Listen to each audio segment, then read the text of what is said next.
অন্তর, আমি দেখলাম কেউ একজন আমাকে ডাক দিল। দেখলাম সে আর কেউ না, আমার ক্লাসমেট ও হারামি বান্ধবী তানিয়া। তবে শুধু ক্লাসমেট ও বান্ধবী বললে হবে না, অন্য একটা পরিচয়ও আছে, আমার বেস্টুর জিএফ। তবে বন্ধুর জিএফ মানে আমার ক্লোজ ফ্রেন্ড, বলতে গেলে বেস্টিও। কিরে এভাবে দাঁড়ায় আছিস কেন? খুশির ঠেলায় আহার এই বেচারা, ওঠ রিক্সায়। আমিও লাফিয়ে রিকশায় উঠে পড়ি। তুই না উঠতে দিলেও তোরে লাথি মারি ফেলে আমি রিকশা নিয়ে চলে যেতাম আর কি। কুত্তা। চুপ কুত্তি। আর মামা রিক্সা চালান, এদের কথা শুনে লাভ নাই। পাবনার পাগলি এতে। রিক্সা চলতেছে আপন গতিতে, আর আমরা রিক্সায় যুদ্ধ করতে ব্যস্ত। রিক্সা ঠিক আমাদের কলেজের গেটে থামে। ওই কুত্তা, ভাড়া দে। দিমু তো গতকালকে। যা, আমি দিচ্ছি, কিপটা কোথাকার। তারপর তানিয়া ভাড়া দিয়ে দেয়। আমি তো মহা খুশি, টাকা বাঁচাইছি। একটা মাত্র কারণে তোকে সহ্য করতেছি, শুধু কাজটা শেষ হোক ব্যাস। যা তোর কাজ করবো না আমি, মুড়ি খা। তারপর তানিয়ার সাথে ক্লাসের দিকে যেতে লাগি। ক্লাসে যেতেই আমরা দেখলাম স্যার ক্লাস করাতেছে। বাহ, এত তাড়াতাড়ি আসলেন? কি করে আপনারা? না মানে স্যার, রিক্সার চাকা পাঞ্চার হয়ে গেছে, তাই দেরি হয়ে গেছে স্যার। বাহানা বানাইস না, তোরে হাড়ে হাড়ে চিনি আমি। স্যার আজকের জন্য মাফ করে দেন না। যা সিটে বয়, ইম্পর্টেন্ট ক্লাস চলছে। আজকে এমনেও নোট দেয়া হবে, নিয়ে নিস। স্যার আমাকে ভালো করে চিনে, যদি কথা বাড়ায় তাহলে তার মাথা যাবে, তাই কিছু না বলেই ক্লাসে বসতে দেয়। আমিও বসে পড়ি আর ক্লাসে মনোযোগ দেই। তবে দেখলাম তারিন আমার দিকে অন্যভাবেই তাকিয়ে আছে। ক্লাসটা শেষ হতেই আমি ক্যাম্পাসে চলে গেলাম। দেখলাম তারিনও আসলো। এত লেট কেন আজকে? সরি, আসলে ঘুম থেকে উঠতে লেট হয়ে গেছে।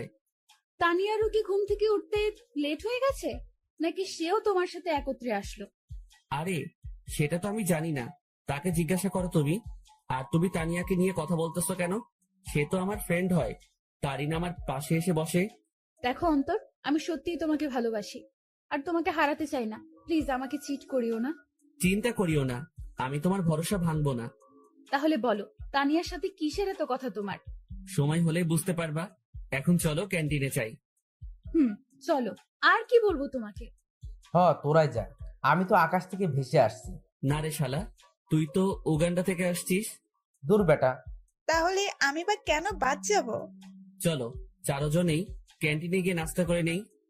তারপর আমরা ক্যান্টিনে যেতে লাগি, কিন্তু তারিন তানিয়াকে দেখে কিছুটা সংকোচ বোধ করতে লাগলো, কারণ অন্তর আর তানিয়ার মধ্যে কিছু তো একটা চলতেছে, যা থেকে সে বিরত। আমরা সকলেই ক্যান্টিনে গেলাম আর তানভীরকে পাঠালাম নাস্তা আনতে, আর আমরা আড্ডা দিতে ব্যস্ত। কিন্তু তারিন বারবার অন্তরের দিকে তাকাচ্ছে। সে অন্তরের চোখের ইশারা দেখতে লাগে, যা তানিয়াকে দেওয়া হচ্ছে। কি এমন কথা তানিয়া ও অন্তরের মধ্যে, যা আমাকে বলা হয়নি? তাদের দুজনের হাবভাব ঠিক লাগতেছে না আমার।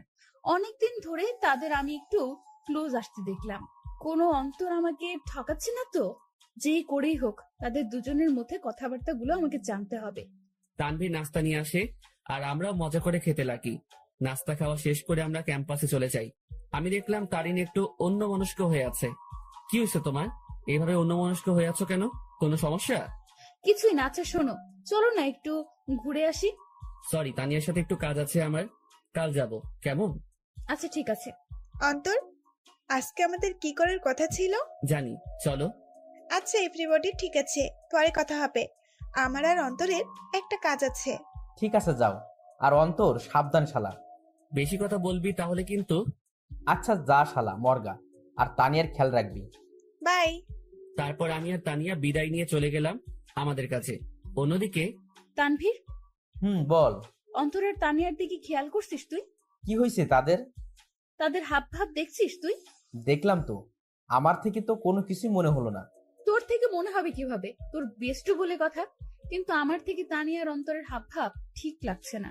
এর উপর আমার পুরো বিশ্বাস আছে, ও কোনোদিনও কোনো উল্টোপাল্টা কাজ করবে না।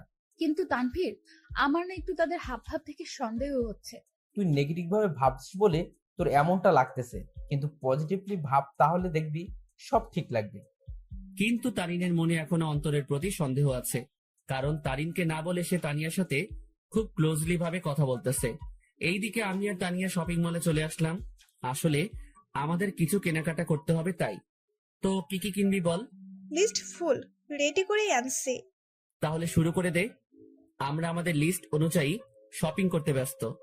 প্রায় আমাদের শপিং শেষ, আর তখনই তানিয়া ডাক দেয়। কিরে, ডাকতেছিস কেন? চল জেন্টস শপে যাব, একটা টি শার্ট নিব। আমার জন্য নিবি? হাও, আমাকে পাগলা কুকুর পাইছে তো। আসলে তোরে পাগলা কুকুরে পাইছে? অন্তর, এটা কিন্তু বেশি হইতেছে। ও মা গো, টুরুলা। আচ্ছা চল। তারপর গেলাম টি শার্ট কিনতে। মানে তানিয়া কিনবে আর আমি দেখবো।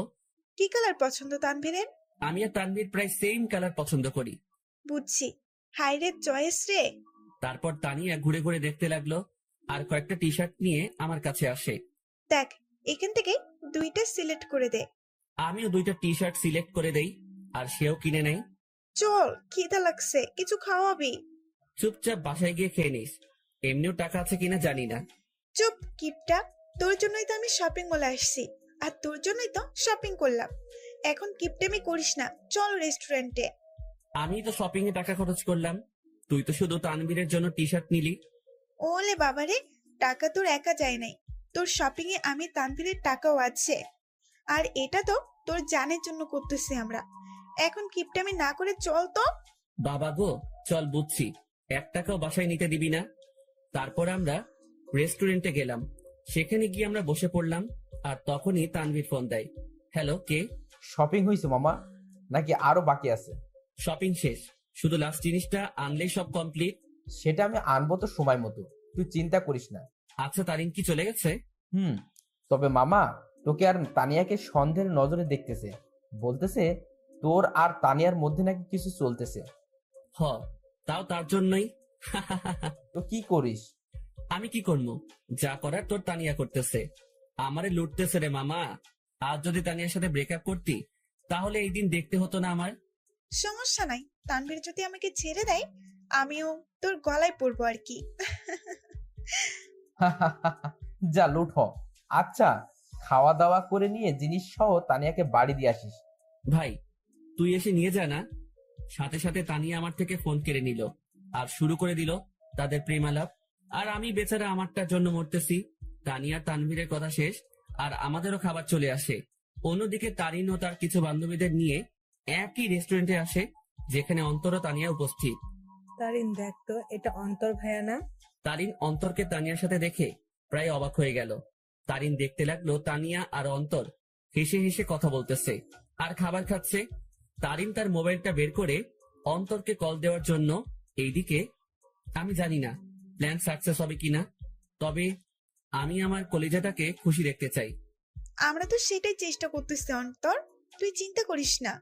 হঠাৎই আমার কলটা বেজে ওঠে, আর দেখলাম তারিন কল দিছে। আমিও রিসিভ করলাম। হ্যালো। কোথায় তুমি? আমি তো বাসায়। কেন? ও, কি করো তুমি?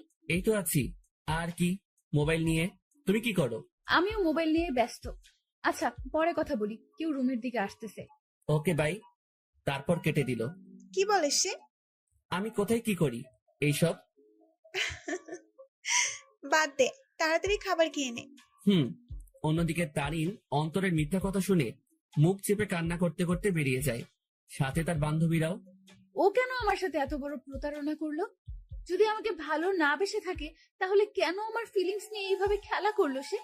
আমি কি ওকে ভালোবাসি নাই, নাকি আমার ভালোবাসায় কমতি ছিল?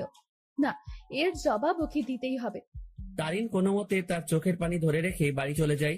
এইদিকে, ম্যাডাম চলেন, আজকে এমনিও অনেক কাজ আছে আমাদের। তারপর বিল মিটিয়ে তানিয়াদের বাড়ির দিকে চলে যাই। তবে তানিয়াদের পুরনো বাড়িতে যাই আমরা। তানিয়াদের পুরনো বাড়িতে আসার আগেই তানবীরকে কল দিয়ে আসতে বলে দেই, আর সে এখন উপস্থিত। সব নেওয়া হয়েছে তোর? হয়েছে, জাস্ট লাস্ট জিনিসটাই বাকি। মামা, তারিন কিন্তু তোর উপর সন্দেহ করতেছে। সে মনে করতেছে আমার কলিজার লগে তোর চলতেছে। আমাকে কি পাগলে পাইছে? এই সেমির সাথে আমার চলবো? ভাই রে ভাই, কি জিনিস রে এটা! আমার লুটি ফেললো। ভাই, একটু দেখে শুনে রিলেশন করতে পারিস না? ওই সাবধান। ঝগড়াঝাড়ি বাদ দে, আর এইগুলো আমাদের দিয়ে বাড়ি যা, আমরা কাজ শুরু করে দিব। ওকে, নে এইগুলো। আমি গেলাম।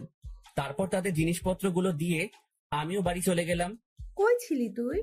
আসিলাম আর কি, মেসেজ দিছিলাম না, দেখো নাই? দেখছি।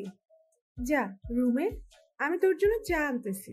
এই না হলে আমার আম্মু আমার কতই না খেয়াল রাখে, আমাকে কতই না ভালোবাসে। খাওয়া দাওয়া বন্ধ কর। আমিও রুমে চলে গেলাম আর একটু ফ্রেশ হয়ে সেই খাটে লেটিয়ে পড়ি। আর আজকের পার্টির জন্য উত্তেজিত। আসলে প্রায় এক সপ্তাহ আগ থেকে আজকের দিনের জন্য প্ল্যান করতেছি আমি, তানভীর ও তানিয়া। কারণ আজ আমার কলিজাটার জন্মদিন, তাই চিন্তা করলাম ওর জন্য সারপ্রাইজ বার্থডে পার্টি অ্যারেঞ্জ করে তারিনকে সারপ্রাইজ দিব আমি। আমি শিওর তারিন আজকে সেই লেভেলে চমকেও যাবে, ও খুশিও হবে। কারণ আমি জানি তারিন আমাকে কতটা ভালোবাসে। আম্মু চা নিয়ে আসে। আসলে দুপুরে চা খাওয়ার অভ্যাস, তাও রং চা। কি রে, আজকে তোর চেহারায় অন্য কিছুই দেখতে পাচ্ছি আমি। কি ঘটিয়ে আসলি আবার? দূর, কই কি ঘটাইছি আমি? সত্যি করে বল, কি ঘটিয়ে আসলি তুই? তোর চেহারায় আজ অন্য কিছুই বলতেছে আমাকে। ধুর আম্মু, বললাম তো কিছুই ঘটাই নাই। যাও, কথাই বলবো না। বলিস না, আমি গেলাম। তুই তোর রং চা শেষ কর। তারপর আম্মু চলে যায় আর আমিও রং চা শেষ করলাম। আর আজকে কি কি হবে সেটা নিয়ে ভাবতে লাগলাম। অন্যদিকে তারিন বালিশে মুখ গুজে কান্না করতে ব্যস্ত, কারণ সে অন্তরকে তানিয়ার সাথে রেস্টুরেন্টে দেখলো। আর যখন সে অন্তরকে কল দেয় ও জিজ্ঞাসা করে, তখন অন্তর তাকে মিথ্যা বলে। সে অন্তরের এইসব নিয়ে ভাবতে লাগে আর চোখের পানি ফেলতে লাগে। সন্ধ্যাবেলা আমিও রেডি হয়ে নিলাম, দেখলাম দানিয়া কল দিছে। হ্যাঁ বল। কই তুই আসবি না? আমি না আসলে আমার তারিনকে কেক কে খাওয়াবে, ও লাগাবে। আচ্ছা, তানভীর কি গেছে কেক আনতে? তুই তাড়াতাড়ি আয়। বলেই কল কেটে দিল। আমিও মোবাইল আর ওয়ালেট নিয়ে বাসা থেকে বেরিয়ে পড়লাম। আমি চলে গেলাম সেই জায়গায়, সেখানে আমাদের বার্থডে পার্টি হবে। আর সেটা হলো তানিয়াদের পুরনো বাড়ি। আসলে তানিয়ার পরিবার আমাদের চিনে, আর তানিয়া ও তানভীরের বিয়েও ঠিক হয়ে আছে। কারণ তানিয়া ও তানভীরের বাসায় তাদের সম্পর্ক মেনে নেয়। আমিও দরজার কাছে গিয়ে নক দেই। কিরে, আসছিস? হ, আজকে সেই মজা হবে। আমি তো আর ওয়েট করতে পারতেছি না। ভেতরে চল তো। আমিও ভিতরে চলে যাই। অন্যদিকে তানিনের বান্ধবী নিশু দেখে অন্তর ও তানিয়ার কথাবার্তা শুনে অবাক হয়ে যায়। এটা আমি কি শুনলাম? অন্তর ভাইয়া তানিয়া আপুর সাথে উনি এত নিচু মানুষ তা আমার জানা ছিল না। আমি এখনই তারিনকে বলবো এই সব। নিশু তার মোবাইল বের করে আর তারিনকে কল দেয়। হ্যালো তারিন, শোন, কথা আছে। বলো। তারপর নিশু যা যা শুনে সব বলে। যা শুনে তারিন এবার রেগে যায়। আয় জানোয়ারের বাচ্চা, আমি এবার ছাড়বো না। আমি এর শেষ দেখেই ছাড়বো। তুই সেইখানেই থাক, আমি এক্ষুনি আসতেছি। তারপর কল কেটে দেয় আর তারিনও রেগে ঘর থেকে বের হয় অন্তরকে সাহায্য করার জন্য। তারিন ও তার বান্ধবী নিশু মিলে ঘরের দরজায় গিয়ে কান পেতে শুনে। এইদিকে আমি আর তানিয়া মিলে হলরুমে যা যা করা বাকি ছিল তা করলাম। আমিও তাড়াহুড়ো করতে গিয়ে সেখানে থাকা সোফার টেবিলের উপরে একটা বোতল ছিল, সেটা ধাক্কা খেয়ে তানিয়ার গায়ে পড়ি। আউ! সরি। এত তাড়াহুড়ার কি আছে, আস্তে আস্তে কর। ওকে। অন্যদিকে তারিন তাদের কথাগুলো শুনে মুখ চেপে কান্না করতে লাগলো। আর নিশু প্রায় অবাক হয়ে গেল এই সব শুনে। অন্তর ভাইয়া এত নীচ আর নোংরা প্রজাতির মানুষ হবে তা কল্পনাও করতে পারি না আমি। কুত্তার বাচ্চা, জানোয়ার, নরপশু, তুই তো আজকে শেষ। তারপর তারিন জোরে জোরে দরজা নক করতে লাগে। এইদিকে মনে হয় ও চলে আসছে। ওরে আমার লজ্জাপতি, এত লজ্জা পাইস না। তোর লজ্জা দেখে না লজ্জাও ইনসাল্টেড ফিল করবে। কুত্তা, তোর সাথে কি এমন দুশ্মনী করলাম, কথায় কথায় ইনসাল্ট করিস? যা, দরজা খোল। আমিও গিয়ে দরজা খুললাম। দরজা খুলে থ হয়ে গেলাম, কারণ তারিন ও নিশু উপস্থিত। তোমরা সাথে সাথে তারিন আমার কলার ধরে আমাকে ছুঁড়ে মারে ফ্লোরে। কুত্তার বাচ্চা, জানোয়ার, শয়তান, বেয়াদব, লম্পট, বখাটে প্লে বয়, আমার সাথে কি করে এসব করতে পারলি তুই? সাথে সাথে তারিন তার জুতা খুলে আর আমার গালে মারতে থাকে। জানিস আমি তোকে কতটাই না ভালোবাসছি, কিন্তু তুই যে এমন হবি কে জানতো? তারিন, কি করছিস তুই এইসব? চুপ, বেয়াদব নষ্টা মেয়ে। তুইও কম না। তোর আর তানভীরের বিয়ে ঠিক হয়ে থাকার পরেও তুই আমার বয়ফ্রেন্ডের সাথে ছি। আর তুই, তোকে কতই না ভালো ভাবছিলাম আমি, কিন্তু তুই তো আস্ত একটা লুচ্চা, বেয়াদব, লম্পট। মানে যত খারাপই বলি না কেন, তার থেকেও নিচ তুই। আমি তারিনের অবস্থা দেখে অবাক হয়ে গেলাম। আর সে তো আমাকে তার পায়ের জুতো দিয়ে আমাকে মারলো। তার এই ব্যবহার দেখে আমার চোখ দিয়ে টপ টপে পানি পড়তে লাগে। আজ তারিন আমার সাথে এটা করতে পারলো? আমি কি এমন অপরাধ করলাম যার জন্য তারিন আমাকে এতগুলো কথা শোনালো আর জুতার বাড়িও দিল? তোর যদি রুম ডেট করার এত ইচ্ছা ছিল আমাকে বলতি, কিন্তু তুই কি না। এই লুচ্চা প্লে বয়, তোর কি একটুও মনে সংকোচ বোধ করে নাই? নিজেই নিজের বেস্ট ফ্রেন্ডের হবু বউয়ের সাথে তুই আমার তো মন ভেঙে ফেললি। কিন্তু কি করে নিজের বেস্ট ফ্রেন্ডকেও ধোকা দিলি তুই? বলেই তারিন আমাকে জুতা দিয়ে মারতে লাগলো। সি ভাইয়া, আপনি এত নিচু প্রজাতির মানুষ হবেন তা আমার জানা ছিল না।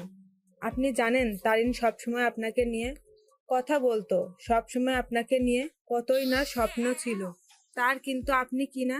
সি ভাইয়া, আপনাকে দেখে আমার ঘৃণা হচ্ছে। তাদের কথাগুলো শুনে আমি চোখ দিয়ে পানি ফেলছিলাম। আজ তারিন আমাকে এইভাবে অপমান করলো। আমি তো কোনো অন্যায় করি নাই। তাহলে কি বলতেছে তারিন এইসব? সত্যি কলিজাটা ফেটে যাচ্ছে আমার। জানিস তোকে কি করা দরকার? তোকে জুতার মালা পরায় এলাকায় ঘুরানো দরকার। দাঁড়া, আমি পুলিশকে কল দিচ্ছি। আর তখনই তানভীর কেক নিয়ে উপস্থিত হয়। সে আমাকে এভাবে পড়ে থাকতে দেখে ও তারিনকে এখন এখানে দেখে অবাক হয়ে যায়। এই অন্তর, এইভাবে পড়ে আছিস কেন? আর তারিন এখন এখানে কি করতেছে? তানভীর, আমি তোকে আগেও বলেছি এই জানোয়ার ও তোর নষ্ট হবু বউয়ের মাঝে অনেক কিছু চলতেছে, কিন্তু তুই বিশ্বাস করিস নাই। কিন্তু দেখ, আমার সন্দেহ ঠিক সত্যিই হয়েছে। আজ আমিও নিশু মিলে হাতে নাতে ধরছি এই দুইটাকে। তারা এখানে তাদের কীর্তিকলাপে ব্যস্ত ছিল, আর আমাকেও তোকে ঠকাছিল তারা দুজন মিলে। তানভীর কথাটা শুনে অবাক হয়ে যায়, তবে তানভীর অবাক হয় তারিনের কথাগুলো শুনে। এই কি বললি তুই? অন্তর আর তানিয়ার মাঝে কি চলতেছে? দেখ তুই, তাদের দুইটাকেই তানিয়ার পুরনো বাড়িতে ধরছি আমরা। দেখ, পুরনো বাড়িতে এসে তারা তাদের প্রেম লীলা চালাচ্ছিল, কিন্তু আজ ধরা খেয়ে গেল দুই নষ্টা। সাথে সাথে তানভীর দিল তারিনকে কষে এক থাপ্পড়।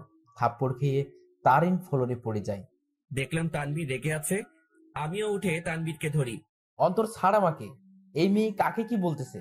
তারিন তানভীরের দিকে গাল হাত দিয়ে তাকিয়ে আছে, আর নিশু অবাক চোখে তানভীরের দিকে তাকিয়ে আছে। তানভীর আমার থেকে নিজেকে ছাড়াই নেয় আর তারিনের চুলের মুঠি ধরে দাঁড় করায়। এই, তুই কাকে কি বলছিস? আর কি বললি তুই? তারা এখানে এসে তাদের প্রেম লীলা চালাচ্ছিল, তাই না? আয় আমার সাথে তুই। তারিনের চুলের মুঠি ধরে হলরুম দেখাতে লাগে। এই দেখ, তারা আসলে কি করতেছিল। তোর জন্মদিন উদযাপন করার জন্য সে আজ থেকে 7 দিন আগে থেকেই তোকে খুশি করার জন্য আমাকে ও তানিয়াকে নিয়ে প্ল্যান করে। সে তোর হাসি মুখটা দেখার জন্য দেখ কি করছে। চারদিকে ভালো করে তাকিয়ে দেখো। তারিন ভালো করে দেখে পুরো হলরুম দেখে যা সম্পূর্ণভাবে সাজানো। সেখানে বেলুন, জরি কাগজ ও বিভিন্ন কাগজের কারুকার্য দিয়ে সাজানো। তারপর তানভীর তারিনের চুলের মুঠি ধরে বার্থডে অলপট দেখায়। কি, ওরা তো এখানে নষ্টামি করতে আসছে, তাহলে এই সব কোনো প্রয়োজন ছিল? উত্তর দে। তানভীর আবার তারিনকে চুলের মুঠি ধরে কেকের প্যাকেটের কাছে নিয়ে যায়। দাঁড়া, তাদের নষ্টমী আরো একটা নমুনা দেখায় বলেই সে প্যাকেট খুলে দেখায়। দেখ, তাদের নষ্টামি উদযাপন করার জন্য বার্থডে কেক আনে, যেটা তো সুন্দর করে লেখা আছে হ্যাপি বার্থডে তারিন। তারিন এইসব দেখে তাদের মনের মধ্যে অন্তরের বিরুদ্ধে যত সন্দেহ ঘৃণা ছিল সব দূর হয়ে যায়, আর সেই সেখানেই হাউমাউ করে কান্না করে দেয়। কিরে, এখন কান্না করতেছিস কেন তুই? আরো দেখবি তাদের নষ্টামির নমুনা। আসলে তোদের মতো মেয়েরা না ভালোবাসতেই জানে না। শুধু মুখে ভালোবাসি ভালোবাসি বললেই হয় না, মনে প্রাণে বিশ্বাসও করতে হয় ভালোবাসার মানুষকে। কিন্তু তুই কি করছিস? খালি সন্দেহ। হ্যাঁ, আমার বেস্টু খারাপ, কারণ সে তাকে খুশি করতে চেয়েছিল। আর আমি আমার সেই খারাপ বন্ধুকে নিয়ে গর্ব করি, কারণ সে মানুষকে ঠকায়নি কোনোদিনও। সে সব সময় সবাইকে হাসি খুশি দেখতে চায়, কিন্তু আড়ালে সে নিজেই কান্না করে যেত। কিন্তু যখন তুই তার জীবনে আসছিস, সে মনে করছিল সেও এখনো হাসি খুশি থাকবে, কিন্তু তুই আজকে তাকে সবচেয়ে বড় কষ্ট দিয়ে দিলি। হ্যাঁ, আমার বন্ধু জানোয়ার, কারণ সে তোকে হাসাতে চেয়েছিল, যার প্রতিদান আজ তুই দিয়ে দিলি। তানভীর, অন্তর কোথায়? নিশু, অন্তর কোথায়? নিশু চুপ হয়ে আছে। তানভীর সাথে সাথে বাইরে দৌড় দেয় অন্তরকে খোঁজার জন্য, কিন্তু অন্তরকে পায়নি সে। তারিন সেখানে কান্না করতে করতে বসে পড়ে। তারিন, ছি, তুই এত নিস মন মানসিকতার মেয়ে, তা আমার জানা ছিল না। কিভাবে তুই এ ভাবলি? অন্তর আমাকে বান্ধবী মানে তো ঠিকই, সাথে ও আমাকে মন থেকে সম্মানও দেয়। আর তুই কি না, অন্তর তোর জন্য কতই না কি করতে চাইছিল। সে চাইছে তোকে সারপ্রাইজ বার্থডে পার্টি দেবে, কিন্তু তুই তাকে কি দিলি? অনেক অপমান ও জুতার বাড়ি। কি করে পারলি তুই এসব ভাবতে? অন্তর তোকে কতটা ভালোবাসে তা আমি আর তানভীর ভালো করেই জানি, কিন্তু তুই ভালো যেহেতু বেসেছিস, তাহলে একটু ভালোবাসার মানুষকে বিশ্বাস করতে শেখ, সন্দেহ না। আমার মনে হয় না তুই অন্তরকে কোনোদিনও ভালোবেসেছিস, কিন্তু সে তোকে মনে প্রাণে ভালোবেসেই গেল। তানভীর বাইরে থেকে আসে। অন্তরকে পাইছো? না, তুমি একটু কষ্ট করে বাড়িতে খুঁজে দেখো তো।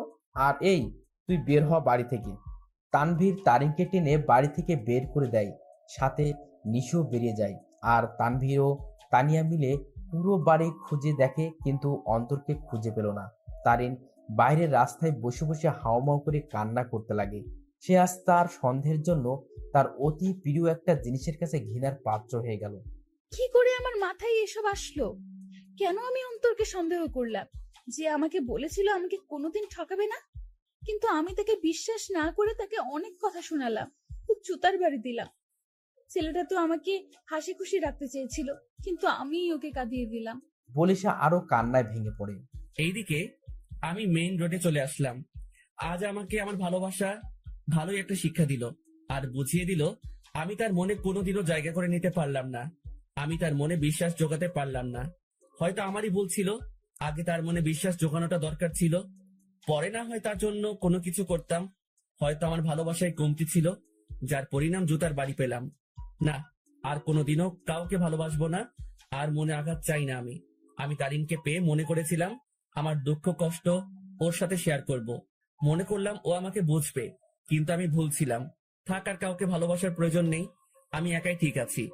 আর যদি কাউকে প্রয়োজন হয়, আমার বেস্টু ও আমার হৌভাবি আছে না, কিন্তু না আর কাউকে বিশ্বাস করব, না কাউকে মন দিব। কেউ চাই না, আমার শুধু পরিবার ও বান্ধবীদের নিয়ে থাকবো আমি। আমি মেইন রোডে হাঁটতে লাগলাম, মনকে শান্ত ও বোঝানোর জন্য যে তার জন্য কোনো ভালোবাসা নেই, আছে শুধু সন্দেহ আর সন্দেহ। আমিও মেইন রোডে যতদূর পারলাম হাঁটতে লাগলাম। কি বা করবো আমি? ভাঙা মনকে সান্ত্বনা দিতে চাচ্ছি আমি। চিন্তা করছিলাম মনের মতো একজন পেয়ে তাকে নিয়ে আমি হাসি খুশি থাকবো, কিন্তু ভাগ্য একটা মোড় দিয়ে দিল। রাত 11টা বাজে, আমি এখনো রাস্তায় হাঁটছি আর চোখের পানি ফেলছি। আমার ফোনটাও অফ করে রাখছিলাম যাতে কেউ আমাকে বিরক্ত না করতে পারে, কারণ আমি একটু একা থাকতে চাই। রাত 12টা বাজে, আমি রাস্তার এক কোণায় বসে আছি। তবে আজ আমার নেশার সাহায্য নিতে ইচ্ছা করছে, তাই আমিও উঠে হাঁটতে লাগলাম আর খুঁজতে লাগলাম কোনো দোকান খোলা আছে কিনা।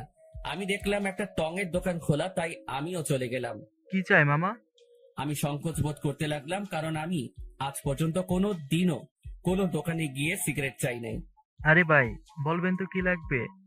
সিগারেট লাগবে? আরে এটার জন্য এভাবে সংকোচ বোধ করছেন কেন ভাই? বলেন, কি সিগারেট দিব?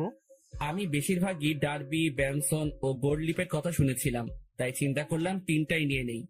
ডার্বি, ব্যানসন ও গোল্ডলিপ তিনটার এক প্যাকেট দিয়ে দেন। তারপর দোকানদার আমাকে দেয় আর আমিও টাকা দিয়ে দেই। সাথে একটা লাইটারও নিয়ে নিলাম। আমিও যেতে লাগি। ভাই একটা কথা বলবো? জি বলেন। ভাই আমি এই প্রথম দেখলাম কেউ একসাথে 3 ধরনের সিগারেট নিল। ভাই আপনারা কি গ্রুপ মিলে আড্ডা দিবেন নাকি? সেটা আপনি না জানলেও চলবে। আপনার কাজ সিগারেট বিক্রি করা, এই সকল প্রশ্ন করা না। বলেই চলে আসলাম সেখান থেকে। তারপর আমিও আবারও মেইন রোডে গিয়ে সিগারেট ধরালাম। হাতে সিগারেট খাবো কি খাবো না তা ভাবতে লাগলাম। পরে এইসব ভাবনা চিন্তা বাদ দিয়ে সোজা খাওয়া শুরু করে দিলাম। প্রথমে একটু কষ্ট লাগলেও পরে ঠিক লাগতে লাগলো। প্রথমে গোল্ডলিপ, এরপর ব্যানসন, এরপর ডার্বি খেলাম। একটা শেষ হতেই অন্য একটা ধরিয়ে দিলাম। এভাবেই 3 প্যাকেটই প্রায় শেষ। শুধু ডার্বির 4টা সিগারেট বাকি আছে। দেখলাম 1টা বাজে। পরে মনে পড়লো বাসার কথা, তাই মোবাইলটা অন করলাম। অন করতেই আব্বুর প্রায় 150-র উপরে SMS এবং সাথে সাথে আব্বুর ফোন। হ্যালো, কি রে? কই তুই? ফোন বন্ধ কেন তোর? আরে মোবাইল হঠাৎই বন্ধ হয়ে যায়, এতে আমার দোষ কোথায়? কি রে, তুই রেগে আছিস কেন? কি হয়েছে? আমার ইচ্ছা, আমার লাইফ, আমি যা খুশি করব। ফোনটা রাখো, আর আমি পরে আসবো, একটা পার্টিতে আছি, বাই। বলেই কল কেটে দিলাম। এরপর বাকি যে সিগারেট গুলো ছিল সেগুলো একটার পর একটা শেষ করলাম। আমি চাচ্ছি সিগারেটের ধোঁয়া দিয়ে নিজের কষ্টটাকেও উড়িয়ে দিতে। প্রায় 2:30টা বাজে, আমি বাসার দিকে গেলাম। আমি দরজায় টান দিতেই দরজা খুলে যায়, আর আমি বাড়ির দরজা বন্ধ করে দিয়ে রুমে চলে যাই। শুয়ে থাকতে থাকতে ঘুম চলে আসে। অন্তর, এই অন্তর, আব্বু ওঠ, আর কতক্ষণ ঘুমাবি? সকাল হয়েছে তো। আম্মুর ডাকে আমি উঠে পড়ি। এইভাবে কি দেখো তুমি? তোর চোখ লাল হয়ে আছে কেন? ধুর, বোকার মতো কথা বলিও না তো। কাল রাতে আসলাম কয়টায়? আমি ভালো করে ঘুমাতে পারি নাই তো, তাই। আমিও উঠে বাথরুমে ফ্রেশ হতে চলে যাই। সেখানে আমি আয়নায় আমার চোখগুলো দেখতে লাগলাম। আসলে আমার চোখগুলো লাল হয়ে আছে, তবে একটু ভয়ঙ্কর লাগতেছে দেখতে। এখন আমার চোখগুলো দেখলে মনে হবে আমি কোনো এক নরপশু হিংস্র হয়ে আছি, আর শিকার পেলে সোজা গিলে ফেলবো। আমি খেয়াল করলাম আমার গায়ের থেকে সিগারেটের গন্ধ আসতেছে, তাই পকেটে যা যা ছিল সব বের করে এক সাইডে রেখে সেই অবস্থায় গোসল করে নিলাম। তারপর রুমে গিয়ে একটা টি শার্ট ও প্যান্ট নিয়ে আবার বাথরুমে চলে গেলাম আর চেঞ্জ করে নিলাম। এরপর আমি আমার রুমে আয়নার সামনে গেলাম। সেখানে গিয়ে নিজেকে দেখতে লাগলাম। একদিনে কি থেকে কি হয়ে গেলাম আমি। আমার চুলগুলো ভেজা অবস্থায় আছে, তাই সেগুলো নেমে আছে, আর চুলগুলো বড় হওয়ার কারণে চোখ বরাবর আসলো। তবে সেই অবস্থায় নিজেকে দেখলাম আর নিজেই প্রায় ভয় পেয়ে গেলাম, কারণ আমার চুল ও চোখের জন্য একটা কি বলবো ভাই, বাদ দেন। আমিও ডাইনিং রুমে চলে গেলাম। দেখলাম আব্বুও উপস্থিত। আমিও টেবিলে বসলাম। কি রে, কাল রাতে কই ছিলি? একটা ফ্রেন্ডের বাসায় বার্থডে পার্টিতে ছিলাম। আমাদের একটু বলে যাইতি, ভালো হইতো। আমাদের কি চিন্তা হয় না তোর জন্য? সাথে সাথে টেবিলের উপর থেকে একটা গ্লাস নিয়ে ফ্লোরে আছাড় মেরে ভেঙে ফেলি। আমাকে পাইছোটা কি তোমরা? আমি কি মেয়ে নাকি যে আমাকে নিয়ে চিন্তা হয়? যদি এতই চিন্তা হয় তাহলে কেন বাইরের দুনিয়া দেখাইছো আমাকে? ঘরে আটকায় রাখলেই হইতো। আমার অবস্থা দেখে আম্মু আব্বু দুজনেই নিস্তব্ধ হয়ে গেল, আর আমিও টেবিল থেকে উঠে সোজা রুমে চলে গেলাম। তখন মনে পড়লো ফোনের কথা। আমিও ফোনটা হাতে নিলাম। দেখলাম তারিনের নাম্বার থেকে অনেকগুলো মিসড কল। আমি ফোনটা খাটের উপরে ছুড়ে মারি। ফোন বাজতে লাগলো। দেখলাম আননোন নাম্বার থেকে কল আসছে। আমিও রিসিভ করলাম। হ্যালো, আসসালামু আলাইকুম, কে বলছেন? হ্যালো, কোথায় তুমি? কলেজে আসো নাই কেন? দেখো, দোহাই লাগে, একটিবার দেখা করো আমার সাথে। ওই আমাকে পাইছিস কি তুই? যখন ইচ্ছা কষ্ট দিবি, যখন ইচ্ছা পিরিত দেখাবি, তাই না? আর কোনো দিনও আমাকে কল দিবি না। তোর মতো ভালো মেয়ের সাথে আমার মতো লুচ্চা নষ্টা প্লে বয়ের কথা বলা উচিত না। রাখ ফোন, বলে কল কেটে দিলাম আর মোবাইলটা খাটে ছুড়ে ফেলি। লাগবে না কারো ভালোবাসা আমার, একাই ঠিক আছি আমি। অনেক কষ্ট দিয়ে এখন আলগা পিরিত দেখাইতে আসছে। না, এই সিমটাই ভেঙে ফেলবো আমি। না থাকবে সিম, না হবে কন্ট্রাক্ট। আমি মোবাইলটা হাতে নিয়ে তা খুলে সিম নিয়ে নেই আর সেটা ভেঙে ফেলি, আর খাটে শুয়ে পড়ি চোখটা বন্ধ করে। হঠাৎই কেউ একজন আমার মাথায় হাত বুলিয়ে দিতে লাগে। আমিও চোখ খুলে দেখি আম্মু মাথায় হাত বুলিয়ে দিচ্ছে। কি রে আব্বু, কি হয়েছে তোর? একটু বলতো আমাকে। কিছু হয় নাই আমার। আচ্ছা, দেখি আমি নাস্তা খাইয়ে দিই। আচ্ছা দাও। তারপর দেখলাম আম্মু নাস্তা নিয়েই আমার রুমে আসে আর প্লেট নিয়ে আমাকে খাওয়াই দিতে লাগে। আচ্ছা শোন, তোর নানু কল দিছিল, এক কাজ কর, তুই কয়েকদিন সেখান থেকে ঘুরে আয় না। আচ্ছা ঠিক আছে, যাব। ঠিক আছে, আজই চলে যা, তাহলে ভালো হবে। ঠিক আছে। আম্মু আমাকে নাস্তা খাওয়াই দিয়ে চলে যায়, আর আমিও চিন্তা করলাম আমার উপর এমনিও অনেক কিছুই গেছে, তাই একটু রিফ্রেশমেন্টের প্রয়োজন, তাই যাওয়াই উচিত। আমিও আমার ব্যাগ গুছিয়ে নিলাম। দেখলাম সকাল 11টা বাজে।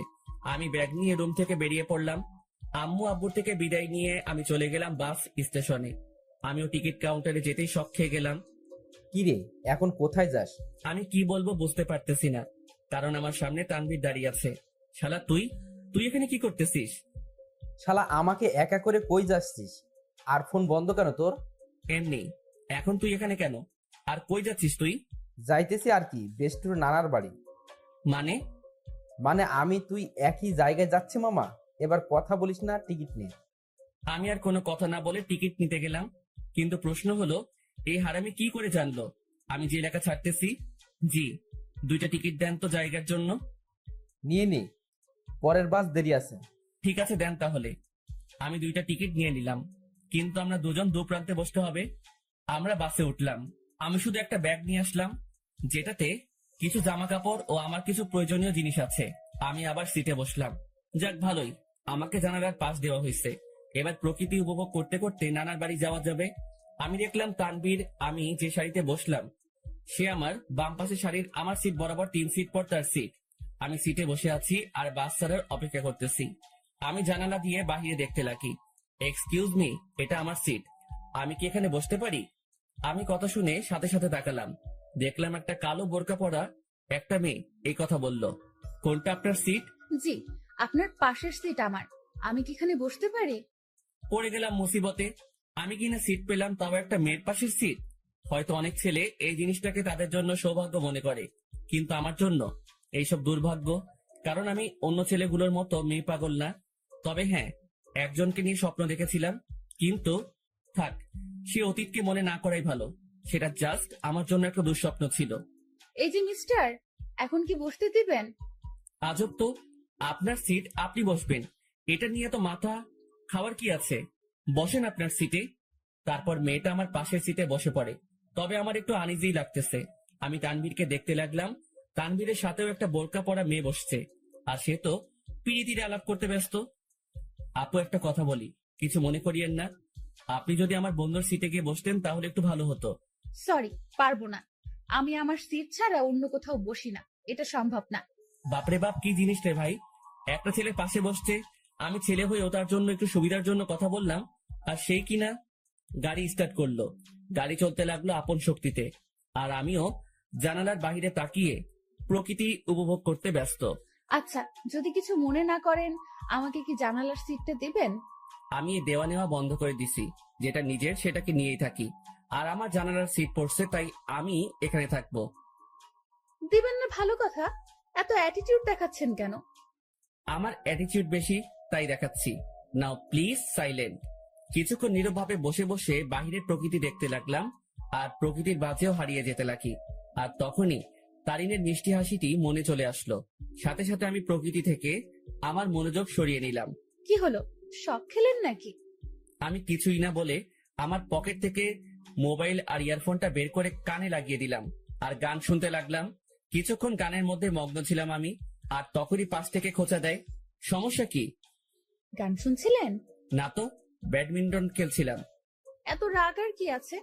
আপু, আপনার সমস্যাটা কি বলবেন? কোনো সমস্যা নেই। আচ্ছা, আপনি কি রোমান্টিক গান শুনছিলেন? বুঝছি। আপু, আসেন আপনি জানালার সিটে। মেয়েটাও খুশি হয়ে জানালার সিটে বসে, আর আমি পারতেছি না যে এখনই বাস থেকে নেমে যেতে। মেজাজটা খারাপ আগে থেকেই, আমার এখন আরো খারাপ করে দিল।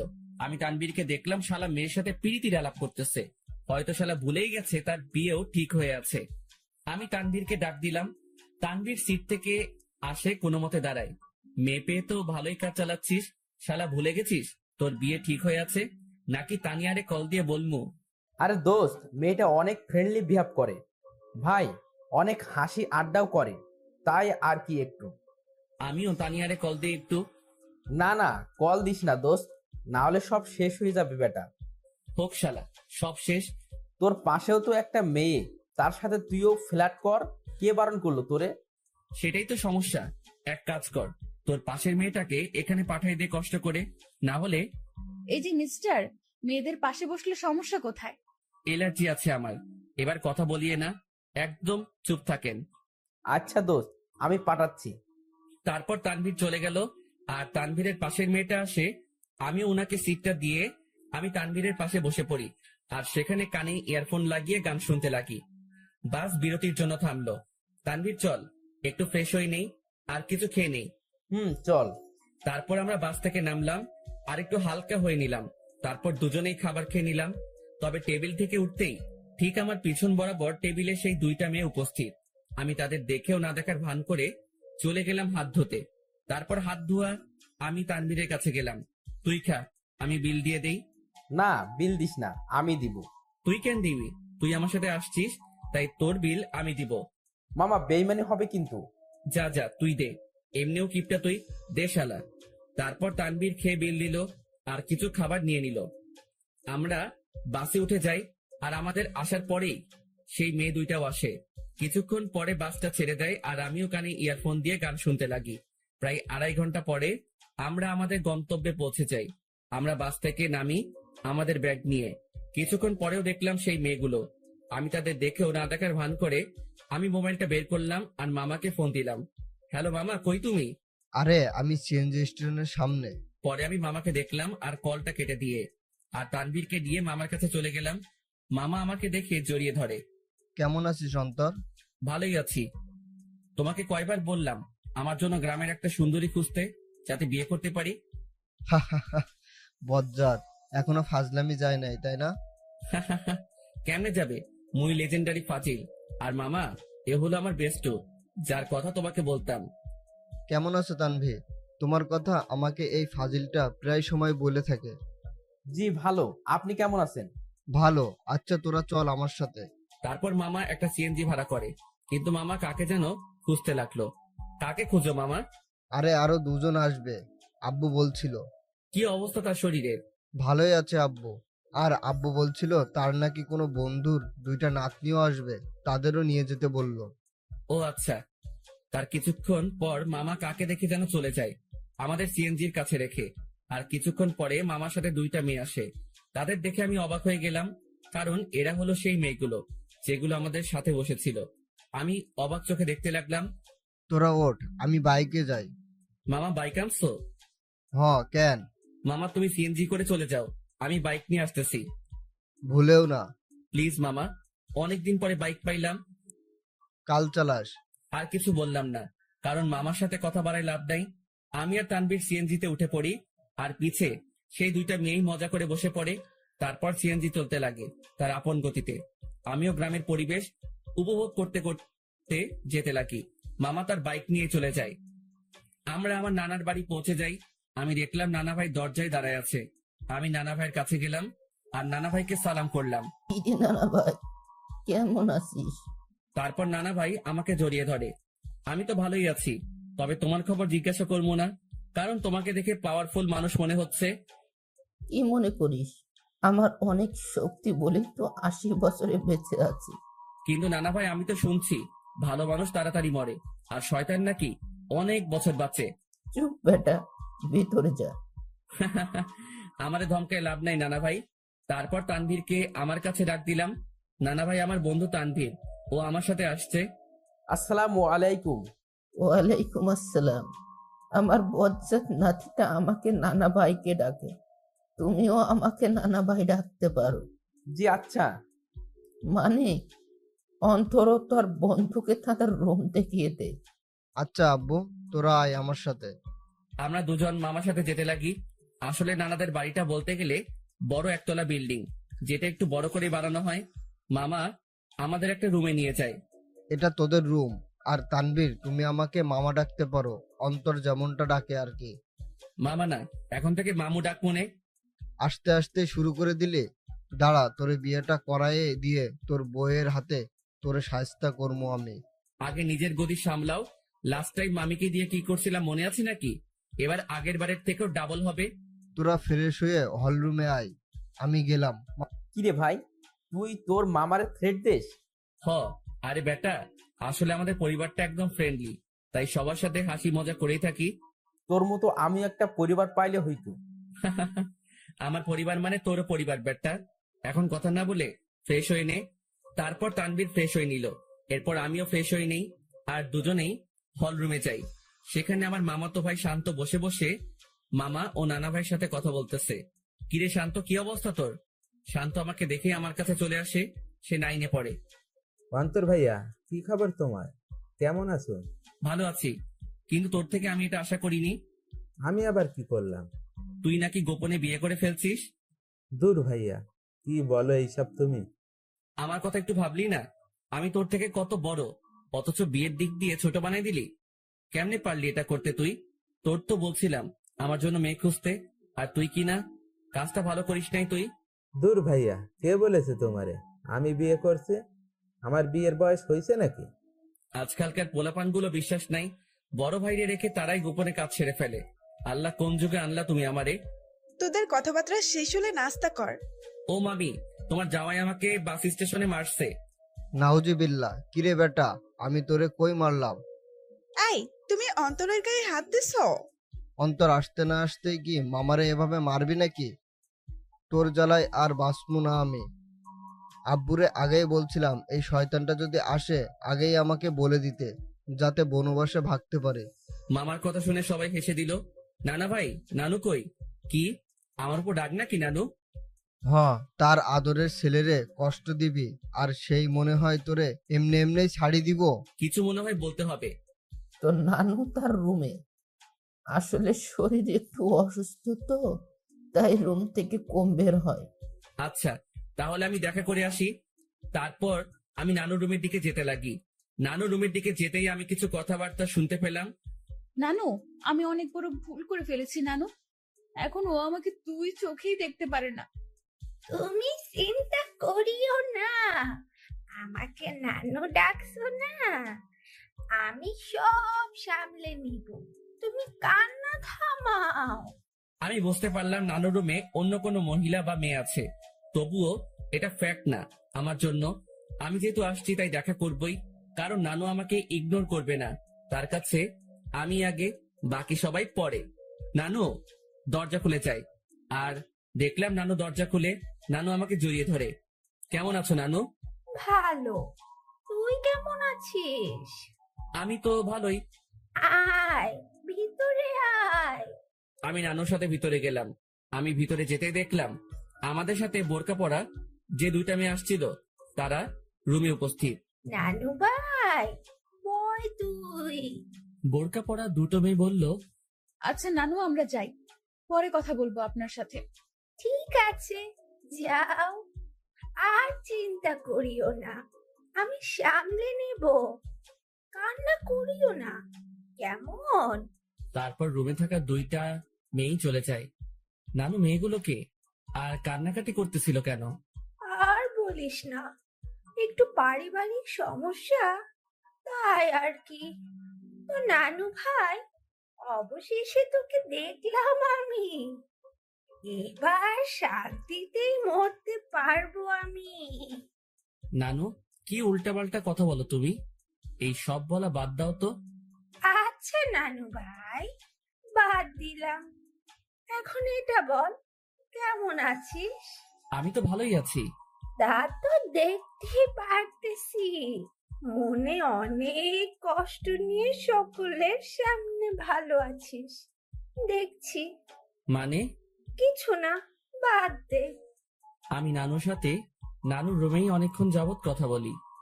অন্তর, একটা কথা শোন। জি নানু, বলো। মানুষ মাত্রই ভুল, তাই ভুল করবে, তাই বলে তাকে ক্ষমা করে দেওয়াই ভালো। কথাটা ঠিক বুঝলাম না নানু। আচ্ছা থাক, যা, রাত হইছে, খাবার খেয়ে নে। তুমি খাবা না?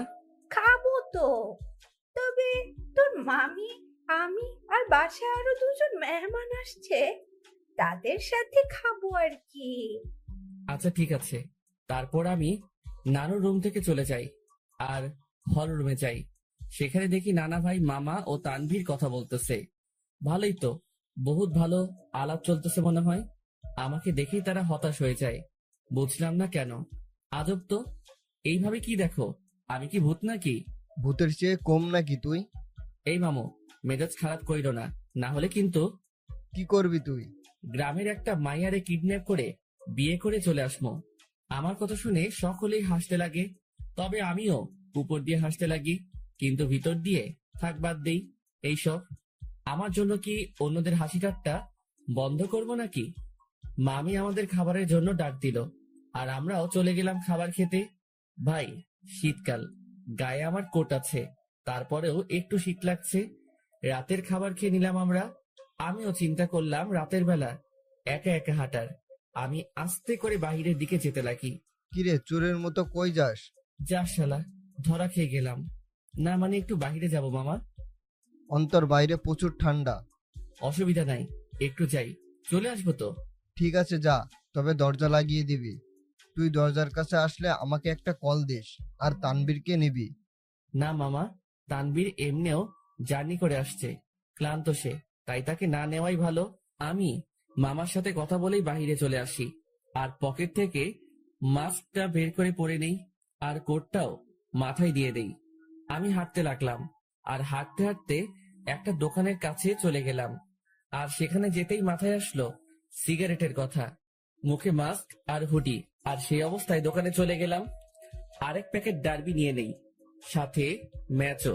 সেটা নিয়েই আমিও চলে যাই এক নির্জন জায়গায়, মানে বলতে গেলে পুকুর পাড়।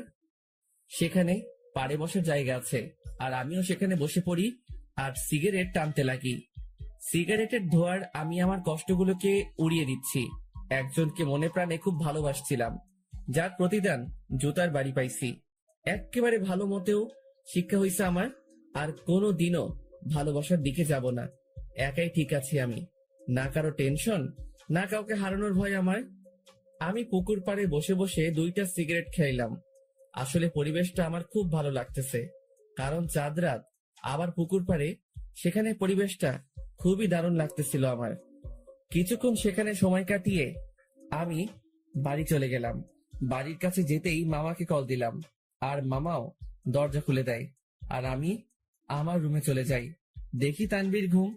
আমিও আমার মোবাইলটা চার্জ দিয়ে ব্যাগে সিগারেট ও ম্যাচ ঢুকিয়ে রাখি, আর গায়ে কম্বল দিয়ে ঘুম। সকালবেলা অন্তর ভাইয়া, এই ভাইয়া, উঠো না কেন? সকাল হয়েছে তো ভাইয়া। আমিও উঠে পড়ি, আর দেখলাম শান্ত আমাকে ডাকতে লাগলো। সকাল হয়েছে ভাইয়া, আম্মু নাস্তা রেডি করতেছে। তুই যা, আমি ফ্রেশ হয়ে আসতেছি। আর তানভীর কই? ভাইয়া তো আব্বু ও দাদুর সাথে কথা বলতেছে। তারপর শান্ত চলে গেল। আমিও উঠে পড়ি। হঠাৎই আমার জানালার দিকে চোখ গেল, আর সেখানে দেখে মনে হচ্ছিল কেউ আমাকে দেখতেছিল। আমিও চলে গেলাম ফ্রেশ হতে। ফ্রেশ হয়ে এসে দেখি মামা, তানভীর, নানা ভাই, মামি, নানু সবাই কথা বলতে ব্যস্ত। আমিও গেলাম। তারপর সকলে মিলে নাস্তা করে নিলাম। অন্তর, আমার বাইক নিয়ে তুই তানবীরকে নিয়ে ঘুরে আয়। ও তো এখানে নতুন, তাই একটু দেখাই আন। আচ্ছা। তারপর মামার থেকে বাইকের চাবি নিলাম, আর বাইক নিয়ে দুজনেই ঘুরে আসলাম। আমরা যে গ্রামে থাকি সেখানে প্রায় সব জায়গায় চাষ করার জন্য মাঠ ও পুকুর, কিন্তু দুঃখের কথা, আমি সাঁতার পারি না। কারণ আমি জীবনের 100 ভাগের 80 ভাগই শহরেই কাটাইছি। বাকি 20 ভাগের মধ্যে 7 ভাগ বলতে পারেন ট্যুরে গিয়ে, আর বাকি অংশ শহরেই। তবুও গ্রামটা ভালো করে চিনি। যতদিন গ্রামে ছিলাম ততদিন মামার সাথে গিয়ে গ্রামে ঘুরতাম। সকালবেলা আমি আর তানভীর অনেকক্ষণ ঘোরাঘুরি করলাম, আর দুপুরের দিকে আসলাম। বাইকটা রেখে বাড়িতে ঢুকলাম, আর দেখলাম নানা ভাই, নানু, মামা, মামি ও সেই 2টা মেয়েও আছে, আর তারা কথা বলতেছে। কিন্তু আজব ব্যাপার হলো, এরা বাড়িতেও হিজাব করে রাখছে।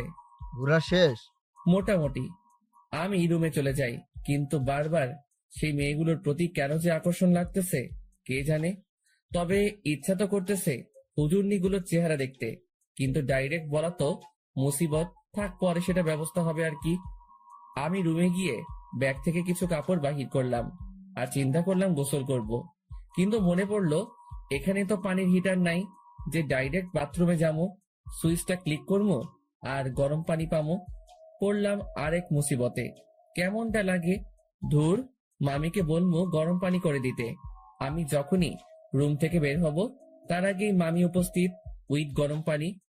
এই না হলে আমার মামি আমার কখন কি লাগে তা তুমিও আম্মুর মতোই জেনে যাও।